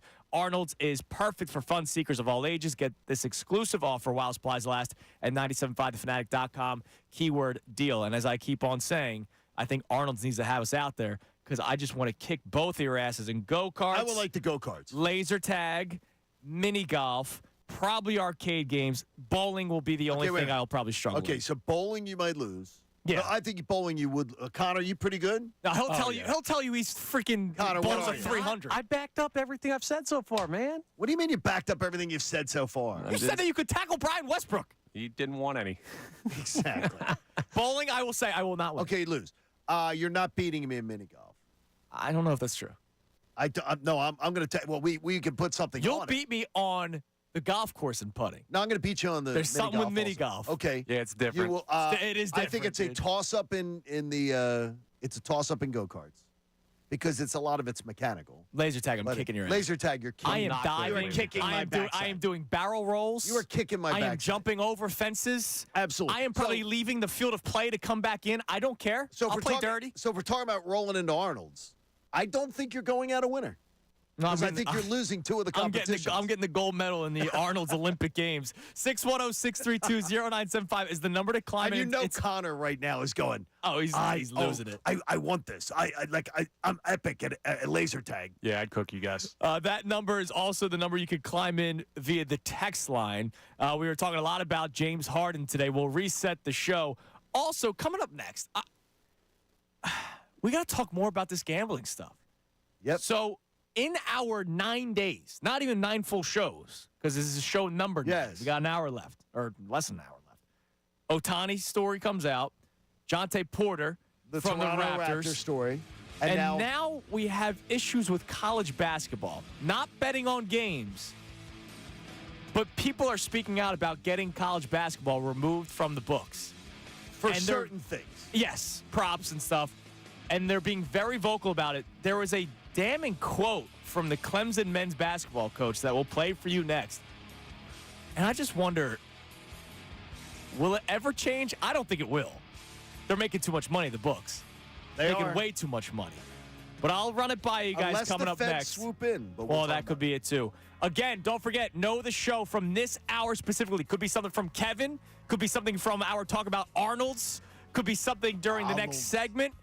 And the winner will get a pair of tickets to hang out with us to the Phillies Business Person Special next Wednesday, April 3rd. For tickets, go to Phillies.com. It's Kincade and Salciunas right here, 97.5 The Fanatic. Fanatic. Hey, you on YouTube. I thought he was talking to me. What are you yelling at the YouTube audience? Well, because they're always talking crap about us, so I might as well yell back at them. But you know what they are? They're very loyal. They're very, very loyal. Yeah, they're all so sweet. They are so sweet. And they all listen every single day, and they watch on YouTube, which is a blessing to us. And we love you, and we thank you for watching us every single morning. And Most days we love them. Yeah. Some days we like you. Yeah, but not all days they love us or even like us. No, it depends. So the feeling's mutual. But thanks for watching. We appreciate it. Stay with us. Well, I'm not going to say that I'm going to win, but if I do, it's because I don't care enough. Why am I going to win knockout? Why wouldn't I win knockout? The defending champ right here. Everyone told me last year I wasn't going to win. This year, same story. I didn't get the chance to defend my title last year. I've had this date marked on my calendar for a year now. No one will be more ready than me. That's why I'm winning knockout. I am not winning this thing. As a matter of fact, I'm probably a first-round outage. All I do know is I'm out to make sure that Ray Dunn does not win Fanatic knockout. If I win knockout, it's because this station is filled with people who are not good at basketball. Why am I going to win? That's why. I'm going to win knockout tonight in my first knockout tournament ever because I have the element of surprise. Nobody knows what I'm bringing, and I'm coming to win. I'm going to win knockout because there just really isn't any real competition around here. I don't think I'm going to win. I'm going to be the only person at the station that's honest about that. Everybody else, 90% of the people that have worked here have been watching bad basketball this time of year for the past, 10 years? Me, myself, I watch Villanova. Go Cats. I have one goal and just one goal in mind, and that is to line up behind Pat Egan and knock his ass out. Dylan, I'm 5'3". I'm not going to win, and I'm okay with that because this isn't my sport. Now, if we ever do knockout with horse racing, y'all are screwed. The NFL product and how it's constantly changing. Is it changing for the good or is it changing for the bad? What have you liked? What haven't you liked? Reaction to Saquon Barkley? Good job, Howie. Cool. Now he just has to outperform DeAndre Swift. Got to get 1,300 rushing yards, 1,200, 1,300, maybe about 500 receiving yards. But here's the best thing about it. It's a kiss move. Keep it simple, stupid. This guy stays on the field almost all the time. I want to run one by you. Okay. The Phillies core. Now, I don't mean Bryce Harper and Trey Turner. Those guys have signed into 2030, right? They're here for a long time. But the core also adds Kyle Schwarber, Nick Castellanos, JT Realmuto. Obviously, you have your young guys, Bryson Stott and Alec Bohm. But the core to me is the free agents, the guy that you're paying big money for, other than Harper and Turner, because they're not going anywhere. It's Schwarber, it's Realmuto, it's Castellanos. I like this Kenny Pickett move. It's one of those low-risk, possibly high-reward type of deals. I think the most realistic path is he develops more here. Another team wants to take a flyer on him, and you flip him maybe for a second-round pick, kind of like they did A.J. Philly back in the day. Love the move. You can't build a team around a Tyrese Maxey. You have to have, he is the great second piece. Really, really good second piece, maybe a phenomenal third piece. But growing into that really good second piece. Hey, you on YouTube. I thought he was talking to me. What are you yelling at the YouTube audience? Well, because they're always talking crap about us, so I might as well yell back at them. But you know what they are? They're very loyal. They're very, very loyal. Yeah, they're all so sweet. They are so sweet. And they all listen every single day, and they watch on YouTube, which is a blessing to us. And we love you, and we thank you for watching us every single morning. And Most days we love them. Yeah. Some days we like you. Yeah, but not all days they love us or even like us. No, it depends. So the feeling's mutual. But thanks for watching. We appreciate it. Stay with us. Well, I'm not going to say that I'm going to win, but if I do, it's because I don't care enough. Why am I going to win knockout? Why wouldn't I win knockout? The defending champ right here. And everyone told me last year I wasn't going to win. This year, same story.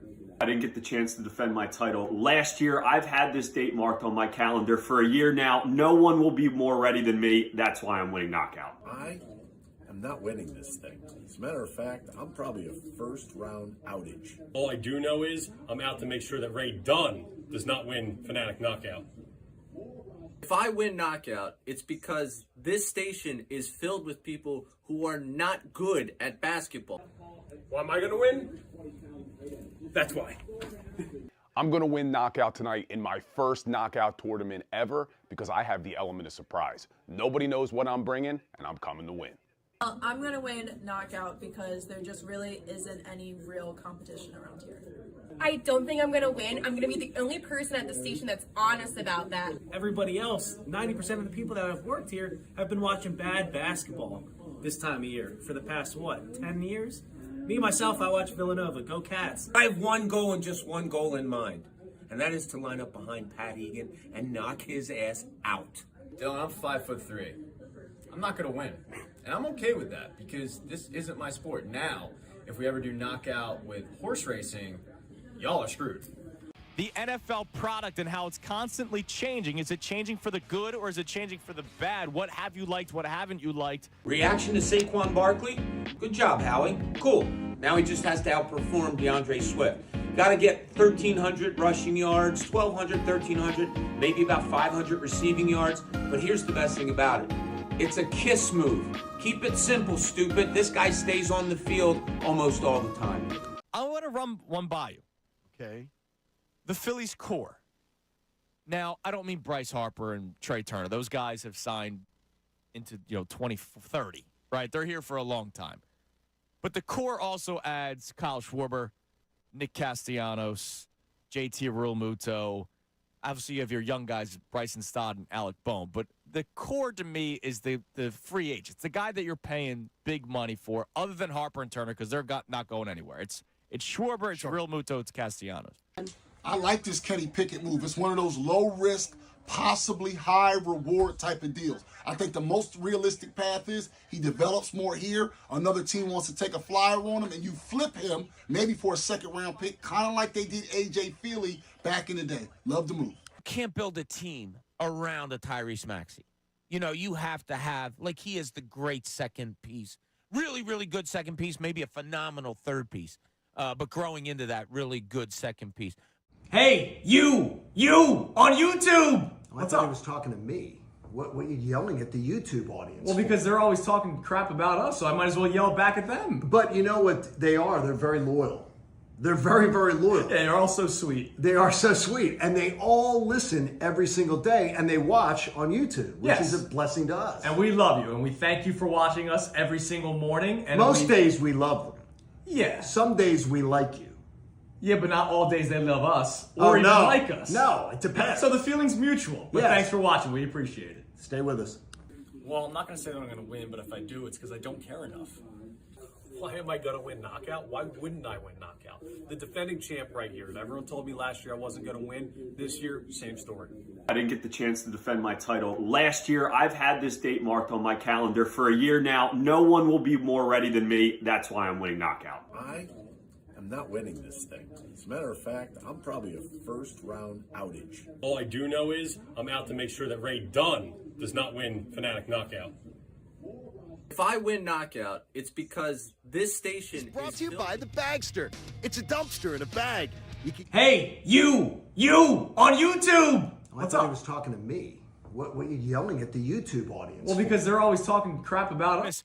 We are in the midst of the 9 o'clock hour, which means there's still time for you to be listening because we're playing Know the Show. So here's what we're going to do, just to sort of let you know how this is going to go. We had Kevin Nagandi on. Then you and I talked about the Olympic Games at Arnold's Fun Center.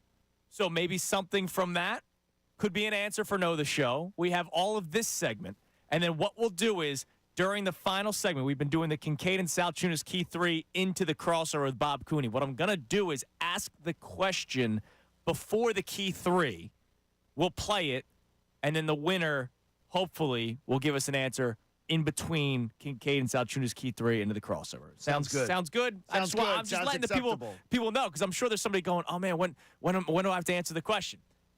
I would say 9:47 is when I'll ask the question. 9:47. I'm very, you and I are the same with this. We're very good with time. Yes. So 9:47. If I'm not early, I'm late. And that's my... That was today. It was the first day I beat you here today. Yeah, first time you beat me here. Yes. Which I don't expect that to continue to happen. No, it was just that I set the alarm a little later this morning. Oh, and yeah. I slept to it. The alarm went off. I hit snooze for the first time. Okay, Connor, what is your alarm? 4:20. No, what is your alarm? What do you mean? What do you wake sound? up to? Yeah. Oh, just the beeping. Yeah, that one. Whatever. I find myself that I ignore those. Those can go on in the background, and I could miss them. So you're a psychopath. Deeply. Okay. But I wake up I shouldn't trust you. I wake up to the Price is Right music. Is that right? If it goes on, dun, dun, dun, dun, dun, that's weird. It's something that takes you out of bed. It wakes you up. My ringtone. Psychopath. You know what I used to wake up to? What? I used to wake up to the Chicago Bulls entrance music from when Jordan used to play. Okay, well, that's not awesome. weird. That was awesome. That's a great way to start your day. When I had my first iPod Shuffle, so in middle school, okay, I set it to the Rocky theme song. Love that. You did. So I was like 12, or no, when are you middle school? 13, 12 or 13, right? Probably. So I was 12 or 13 years old. I had the little deck that you could, that's how it charged. And it was also like the clock and everything. And right at 6 a.m. or whatever time we had to get up for school, Rocky theme song. So corny, so cheesy, but it woke so you up. predictable, but it got me up. She said. But nowadays, it's just the typical alarm. And here's why. Okay, why is that? Christy, being the incredible nurse that she is so used to all the sounds, all the beeping and stuff. The oven could have finished. The timer could have gone off, or it preheated. She could let it be for 10 minutes and not notice it. Kind of like what you're saying. Because of those sounds. Because she hears it every single day. That means she has allowed her alarms to go off. Remember, this is the first time I'm setting my alarm since Cooper's been born. It's been 2 years I haven't set an alarm. I've heard her alarm going off for like 5-10 minutes multiple times. Because she ignores it. And she's the set multiple alarms to know. Are you watching the news? I'm going to do there, yes. She sets the multiple alarms like, all right, it's 6:15. I have to be doing this at 6:15. I have to be doing this at 6:20.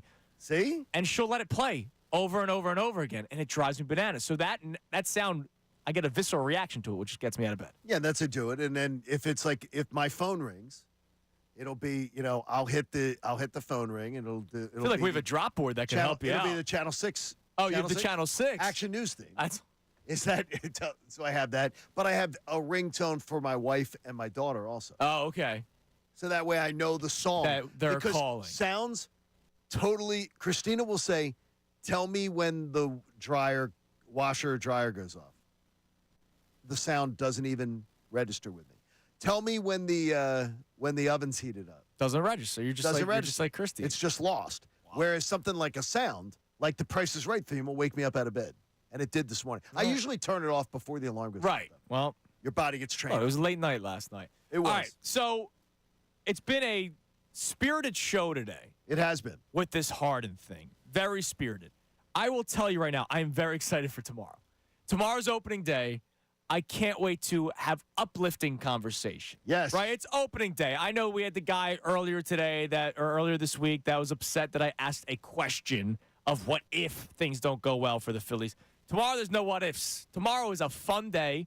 Tomorrow's opening day, and I can't wait for it. And it's exciting for you second place folks like that think they're just a second place team. It's going to be an exciting day. And for those of us who actually are not scared of the Braves and believe it'll be first place, it's going to be a great day for us, too. So Kevin It's a great day regardless. Kevin Nagandi's 100% right when he takes your side on James Harden. Right, when he takes exactly. our side on the division. You should have seen him. Connor, When he not said read the owner's manual by now? When he said the Phillies thing, John was like, ugh. And then the second he said the Harden thing, he was like, oh. There you go. Yep. Do you not Kevin's my read friend the owner's again. manual? I'm reading it aloud for the listeners. There you go. It's going to be a great day tomorrow. And You're bringing your whatever you got from Rally House. Rally right? House, yes. You're rocking your gear. So my new fresh gear. Phillies gear Yeah, for fresh tomorrow, Phillies gear man. for You got tomorrow. look. You got to welcome in the 2024 season, with open arms. Now I got to ask you, because of the luster of Phillies opening day being gone, because it's now tomorrow. Oh no, I think it's fantastic. Are you locked in to the MLB schedule today? Remember yesterday we went through the rest of the card and we said Phillies Braves was the biggest game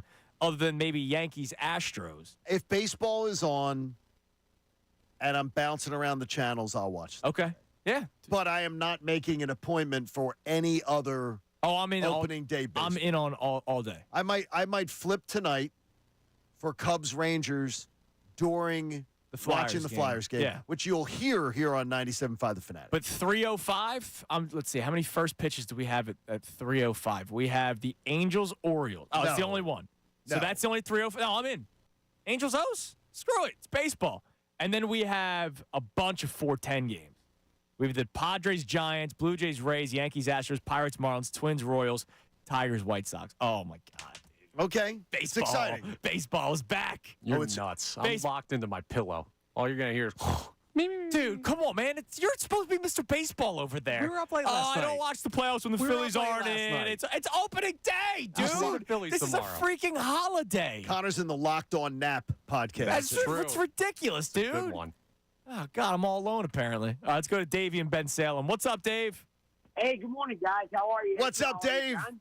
Good to see you. Hey, Dave. Listen, sorry about taking so long to call you. Congratulate you on the new morning show. It's awesome and excellent to listen to every day. Oh, you're the man. You're the man, Davey. I'm kind of bummed out about opening day. You know, I worked for the Phillies. My first season was 2022, and you know what? They did what they had to do, and let's just get out there and win this series. It's very important, without a doubt. You got to win this series against the Braves.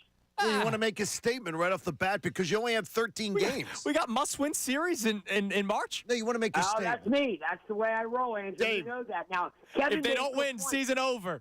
No, not over. No giving up. But Kevin made a good point about the closer. I don't know. Is Rob going to go by closer by committee? Obviously, he wants a main closer. So I don't think that. I don't know if he does want a main Dave closer. Dombrowski does not. Well, that could be the and problem. Rob Thompson does not. Neither one of them believes in a set closer because you know why? Because the analytics department Thanks says for you the don't call, need Dave. one. Yeah, I don't think they want one. Why? It would be great to Why have would you one. not want one? It would be great to have one. I do. Look, pitching in the 8th inning and 9th inning are totally different animals. They are. Ricky Pitalico has preached that chapter and verse. Yeah. The importance of that. I do not know when I hear that. Everybody should want a closer. Yes. One guy in the role. I agree. Now, I don't believe you have I to. know it's a caveman way of looking at it, but that's how I believe. But I don't think we have to have it on March 29th. No. But by July 4th, I want to close. You should have one. Yeah.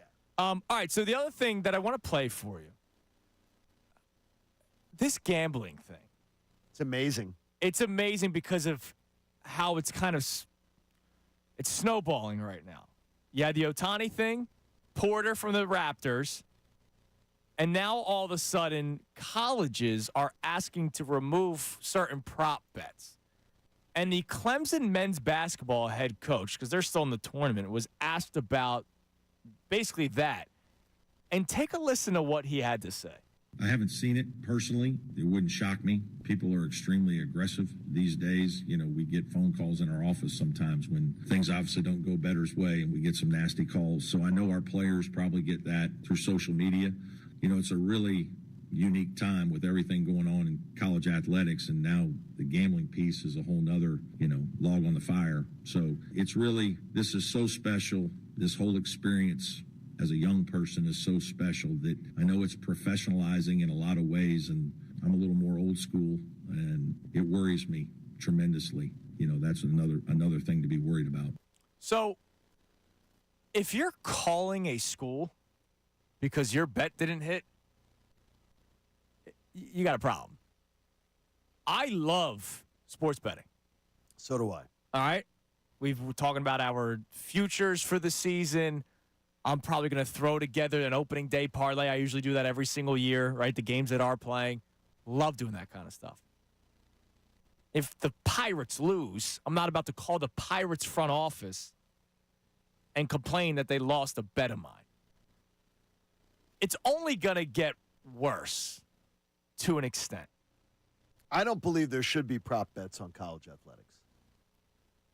Now, why? I don't believe on college athletics, which is still, quote-unquote, amateur athletics. Correct. Because of the fact that the vast majority of college athletes are not being paid anything considerable NIL. Right. But there's too much corruption in I can affect my personal performance for a game. You're talking about players doing something to make sure bets hit. Yes, and Okay, I do not. I do not believe there should be prop bets as far as player performance in college athletics. Yeah, gotcha. Professional athletics, I'm fine with it. Not in college, because a kid who's at an NIL school, our alma mater, one of them, Temple University, the kid's not making a ton NIL. Kid says, "Oh, my number's under 9 tonight. I can make that happen." Or they get to get a little in the gunner mode and try to go and start going over. I absolutely do not believe that has any place in college athletics. And look, you're now getting a personal story from a coach that Clemson is getting calls. I just wonder. I wonder if that's ever regulated. I believe the federal government is going to step in at some point, because each state having their own rules. I believe 40 of the 50 states now allow it. I believe the federal government at some point is going to step in and regulate certain things. I'm pro sports betting. So I'm pro sports betting. We all are. We love it. We talk about it all the guarantee time. it. But maybe, like you said, college should just change. I don't think college athletes should have anything where they can affect a bet. A kid who's making $500 a year in NIL or $1,000 a year. Yeah, it's a good thought. All right, coming up next, we have the Kincade Salciunas Key 3. We have the crossover with Bob Cooney, but we'll also ask you the question at 9:47. The Know the Show question from this hour, the 9 o'clock hour. The winner will get a pair of tickets to see the Phillies take on the Reds next Wednesday for the Business Person Special, and you'll be sitting with us. It's Kincade and Salciunas, 97.5 The Fanatic. Tyrone Johnson, Ricky Batalico, and Jen Score. You on YouTube. I thought he was talking to me. What are you yelling at the YouTube audience? Well, because they're always talking crap about us, so I might as well yell back at them. But you know what they are? They're very loyal. They're very, very loyal. They are all so sweet. They are so sweet. And they all listen every single day, and they watch on YouTube, which is a blessing to us. And we love you, and we thank you for watching us every single morning. And most days we love them. Yeah. Some days we like you. Yeah, but not all days they love us or even like us. No, it depends. So the feeling's mutual. But thanks for watching. We appreciate it. Stay with us. Well, I'm not going to say that I'm going to win, but if I do, it's because I don't care enough. Why am I going to win knockout? Why wouldn't I win knockout? The defending champ right here. Everyone told me last year I wasn't going to win. This year, same story.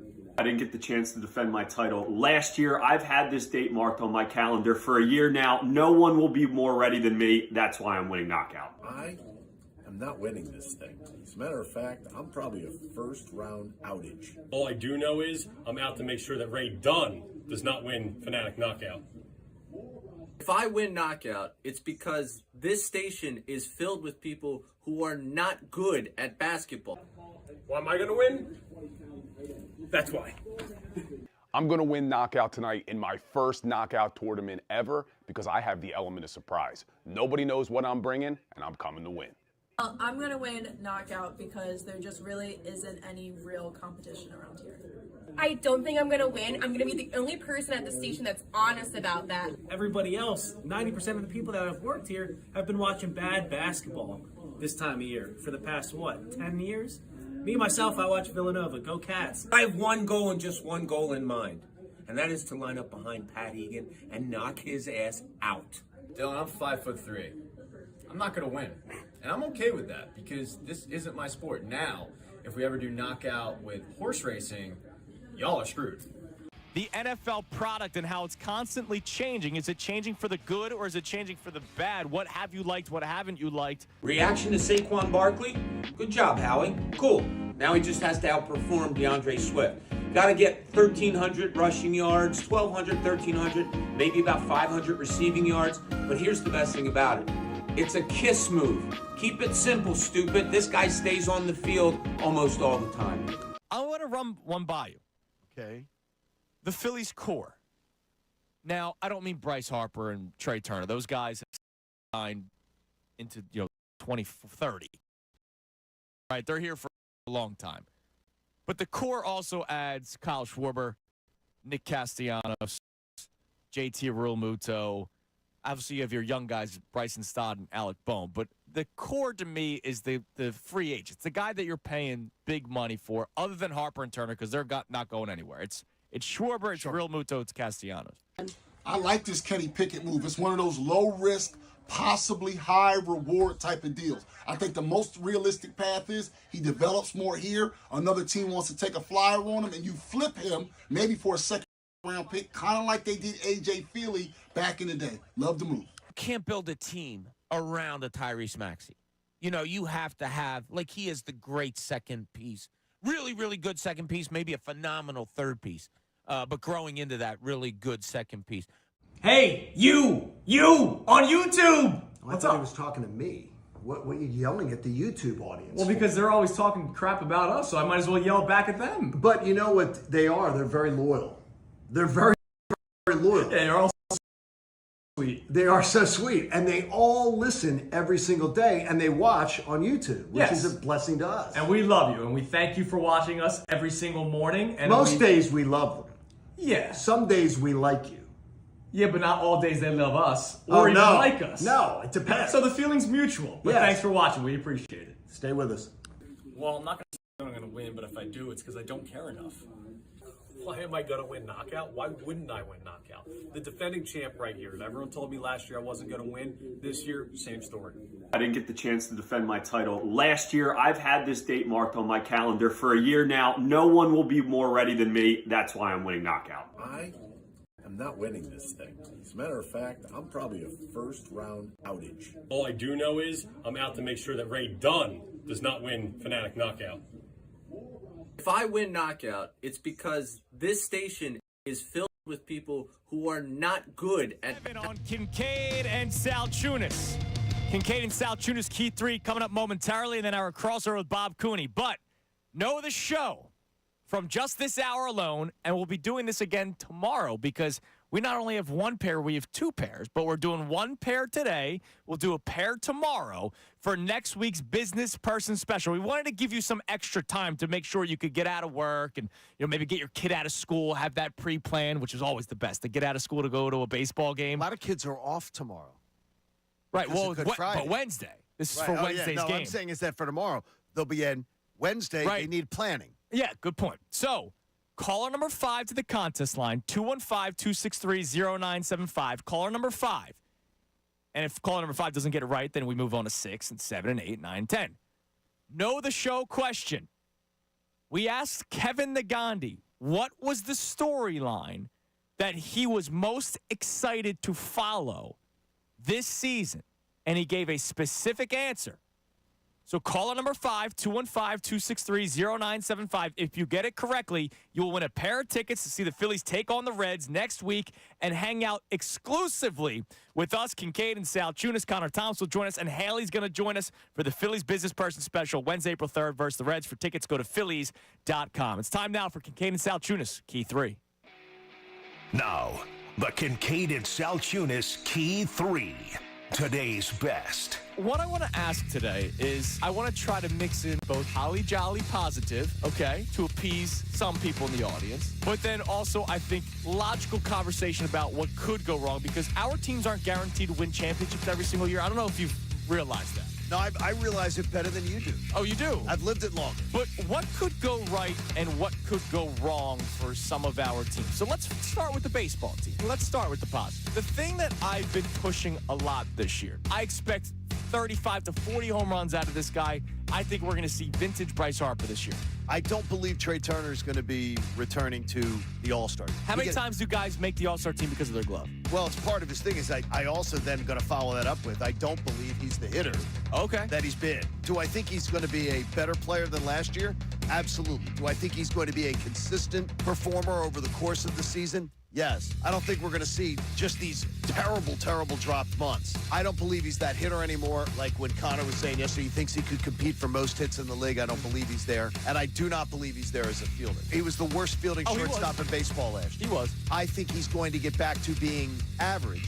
And if he's back to being around average, then to me, I'm getting exactly what I need out of Trey. I knew just who to call. Andrew DeCecco from Inside the Bird. That's a good one to call. He's joining us for the entire hour to talk Eagles. Andrew, one of the first things that we want to ask you about is Hassan Reddick. There was a tweet yesterday from Derek Gunn that John sent my way yesterday that almost was out of the blue, right? So D Gunn's clearly digging. And he says the Eagles are still deciding what to do about Hassan Reddick's situation. He still wants more money than the Eagles are willing to pay. As of now, if he were to return to the Eagles, he would play for what his contract currently states. Well, I think the longer this goes on, guys, the league tells you what you're worth, and sort of the Eagles are winning a stare down, it seems like, right now with Hassan Reddick. And I think that the Eagles are winning sort of a stare down here. And remember, let's not forget that they pushed back his roster bonus to April 1st. That's Monday. Yeah, exactly. So time's ticking here, and you would think that they would have to make a decision coming up. And the longer this drags on, it starts to seem likely. You talked about Derek Gunn's tweet that Hassan could be back. I have two questions about James Harden. You're going to piss me off with this one. I know I will. I'll start with this question first. Does part of you still wish that James Harden is still here? You look like an absolute no. Absolutely no. Okay. I wanted him back. Always wanted him back. Now, as long as he was bought in, the Daryl Morey thing, I still don't get what the beef is there. What'd you see the last two springs that made you say, I want him back? He's playoff time, when you needed him the most, what did you see? 2 40-point performances. When you needed him most. Yeah, and Joel Embiid also disappeared. Doc Rivers could not coach at all. Tobias Harris scored 2 points in Game 6 and missed like 3 You don't want the ball in the last 5 minutes of a game where you could eliminate the Boston Celtics. You don't demand the ball. Embiid or Harden. And I've killed Embiid for it, too. Well, Harden did have it. He would either miss or he'd pass it off last second.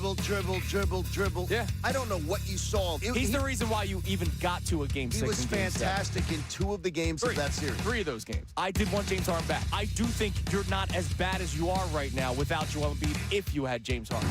Kevin Nagandi from ESPN on the Comcast Business Hotline. Kevin, what storyline are you most excited to follow this season when it comes to the Phillies? Who's the closer? One bottom line thing, they've got to figure out a closer because in the end, we can't have what we experienced last year. We just can't. You look at what happened in 2008. They won a World Series is because they had Brad Lidge and we could count on him. Interesting. Was that the answer to Know the Show? Chris in the Northeast? What was the storyline that Kevin Nagandi wanted to follow? Kevin Nagandi wanted to follow the closer for the Phillies. That is correct, Chris. All right, we will see you next Wednesday. Chris will be coming to the game with a guest, and we'll be hanging out with John and I and Connor and Haley. And then another pair of tickets will be given away tomorrow for the First Business Person Special, which will be next Wednesday, April 3rd against the Reds. Bobby Cooney. John and me. What is his favorite? That's a journalist. What is Bob Cooney's favorite kind of beer? Anything? Okay, Pretty much. almost an answer. What did you say, Bob? Was your answer? Cold. Bob said cold. Yeah. I would say draft. I like is draft my beer. answer. Yeah, I have the Draft kegerator. beer, my I got answer. the draft He's got a beer. kegerator. But I think anything also works. Yeah, anything cold. How about that? We'll combine them. Yeah. So, by the way, take all your boats and get away from my island, okay? I'm on an island with this Hassan Reddick stuff. I've been saying it for a month and a half. What? Don't you all start coming in saying, oh, yeah, now it looks like a possibility. I didn't say that. No. I said it from the beginning. Everybody said he was gone. He was out. Everybody's gone. He's gone. Hassan Reddick's out. I said, no, there's still possibility. This is what Howie does. He does this. He does that. John and I argued it. No, none of you come near me now. I was on the island of Hassan Reddick. He's coming back. Let's hope he is. Can we take all get an island. We can't steal your island? You can visit. Can we shoot cannons at you? Jen Scordo busted in like 3 days ago and said, I'm on your island with you. I think he might be coming back. I'm on Harden Island. That's cool, though, isn't it? If he comes back. Oh, my gosh, it'd be great. Fastballs off the edge. Can't wait. How much does it move the needle, though, for you thinking of expectations for next year if he's back? Does it significantly change your point of view about this offseason and everything? It puts a B- for the offseason moves as a B+, maybe an A-. There you go. All right. Yeah, so far. Steve Lombardelli says hello. Good. Hey, Steve, what's up, buddy? He's the guy that knocked you out yesterday. He is. Yeah. That is with a bank He did. Free He throw. banked it in. Yeah. Hey, he made That's it. all right.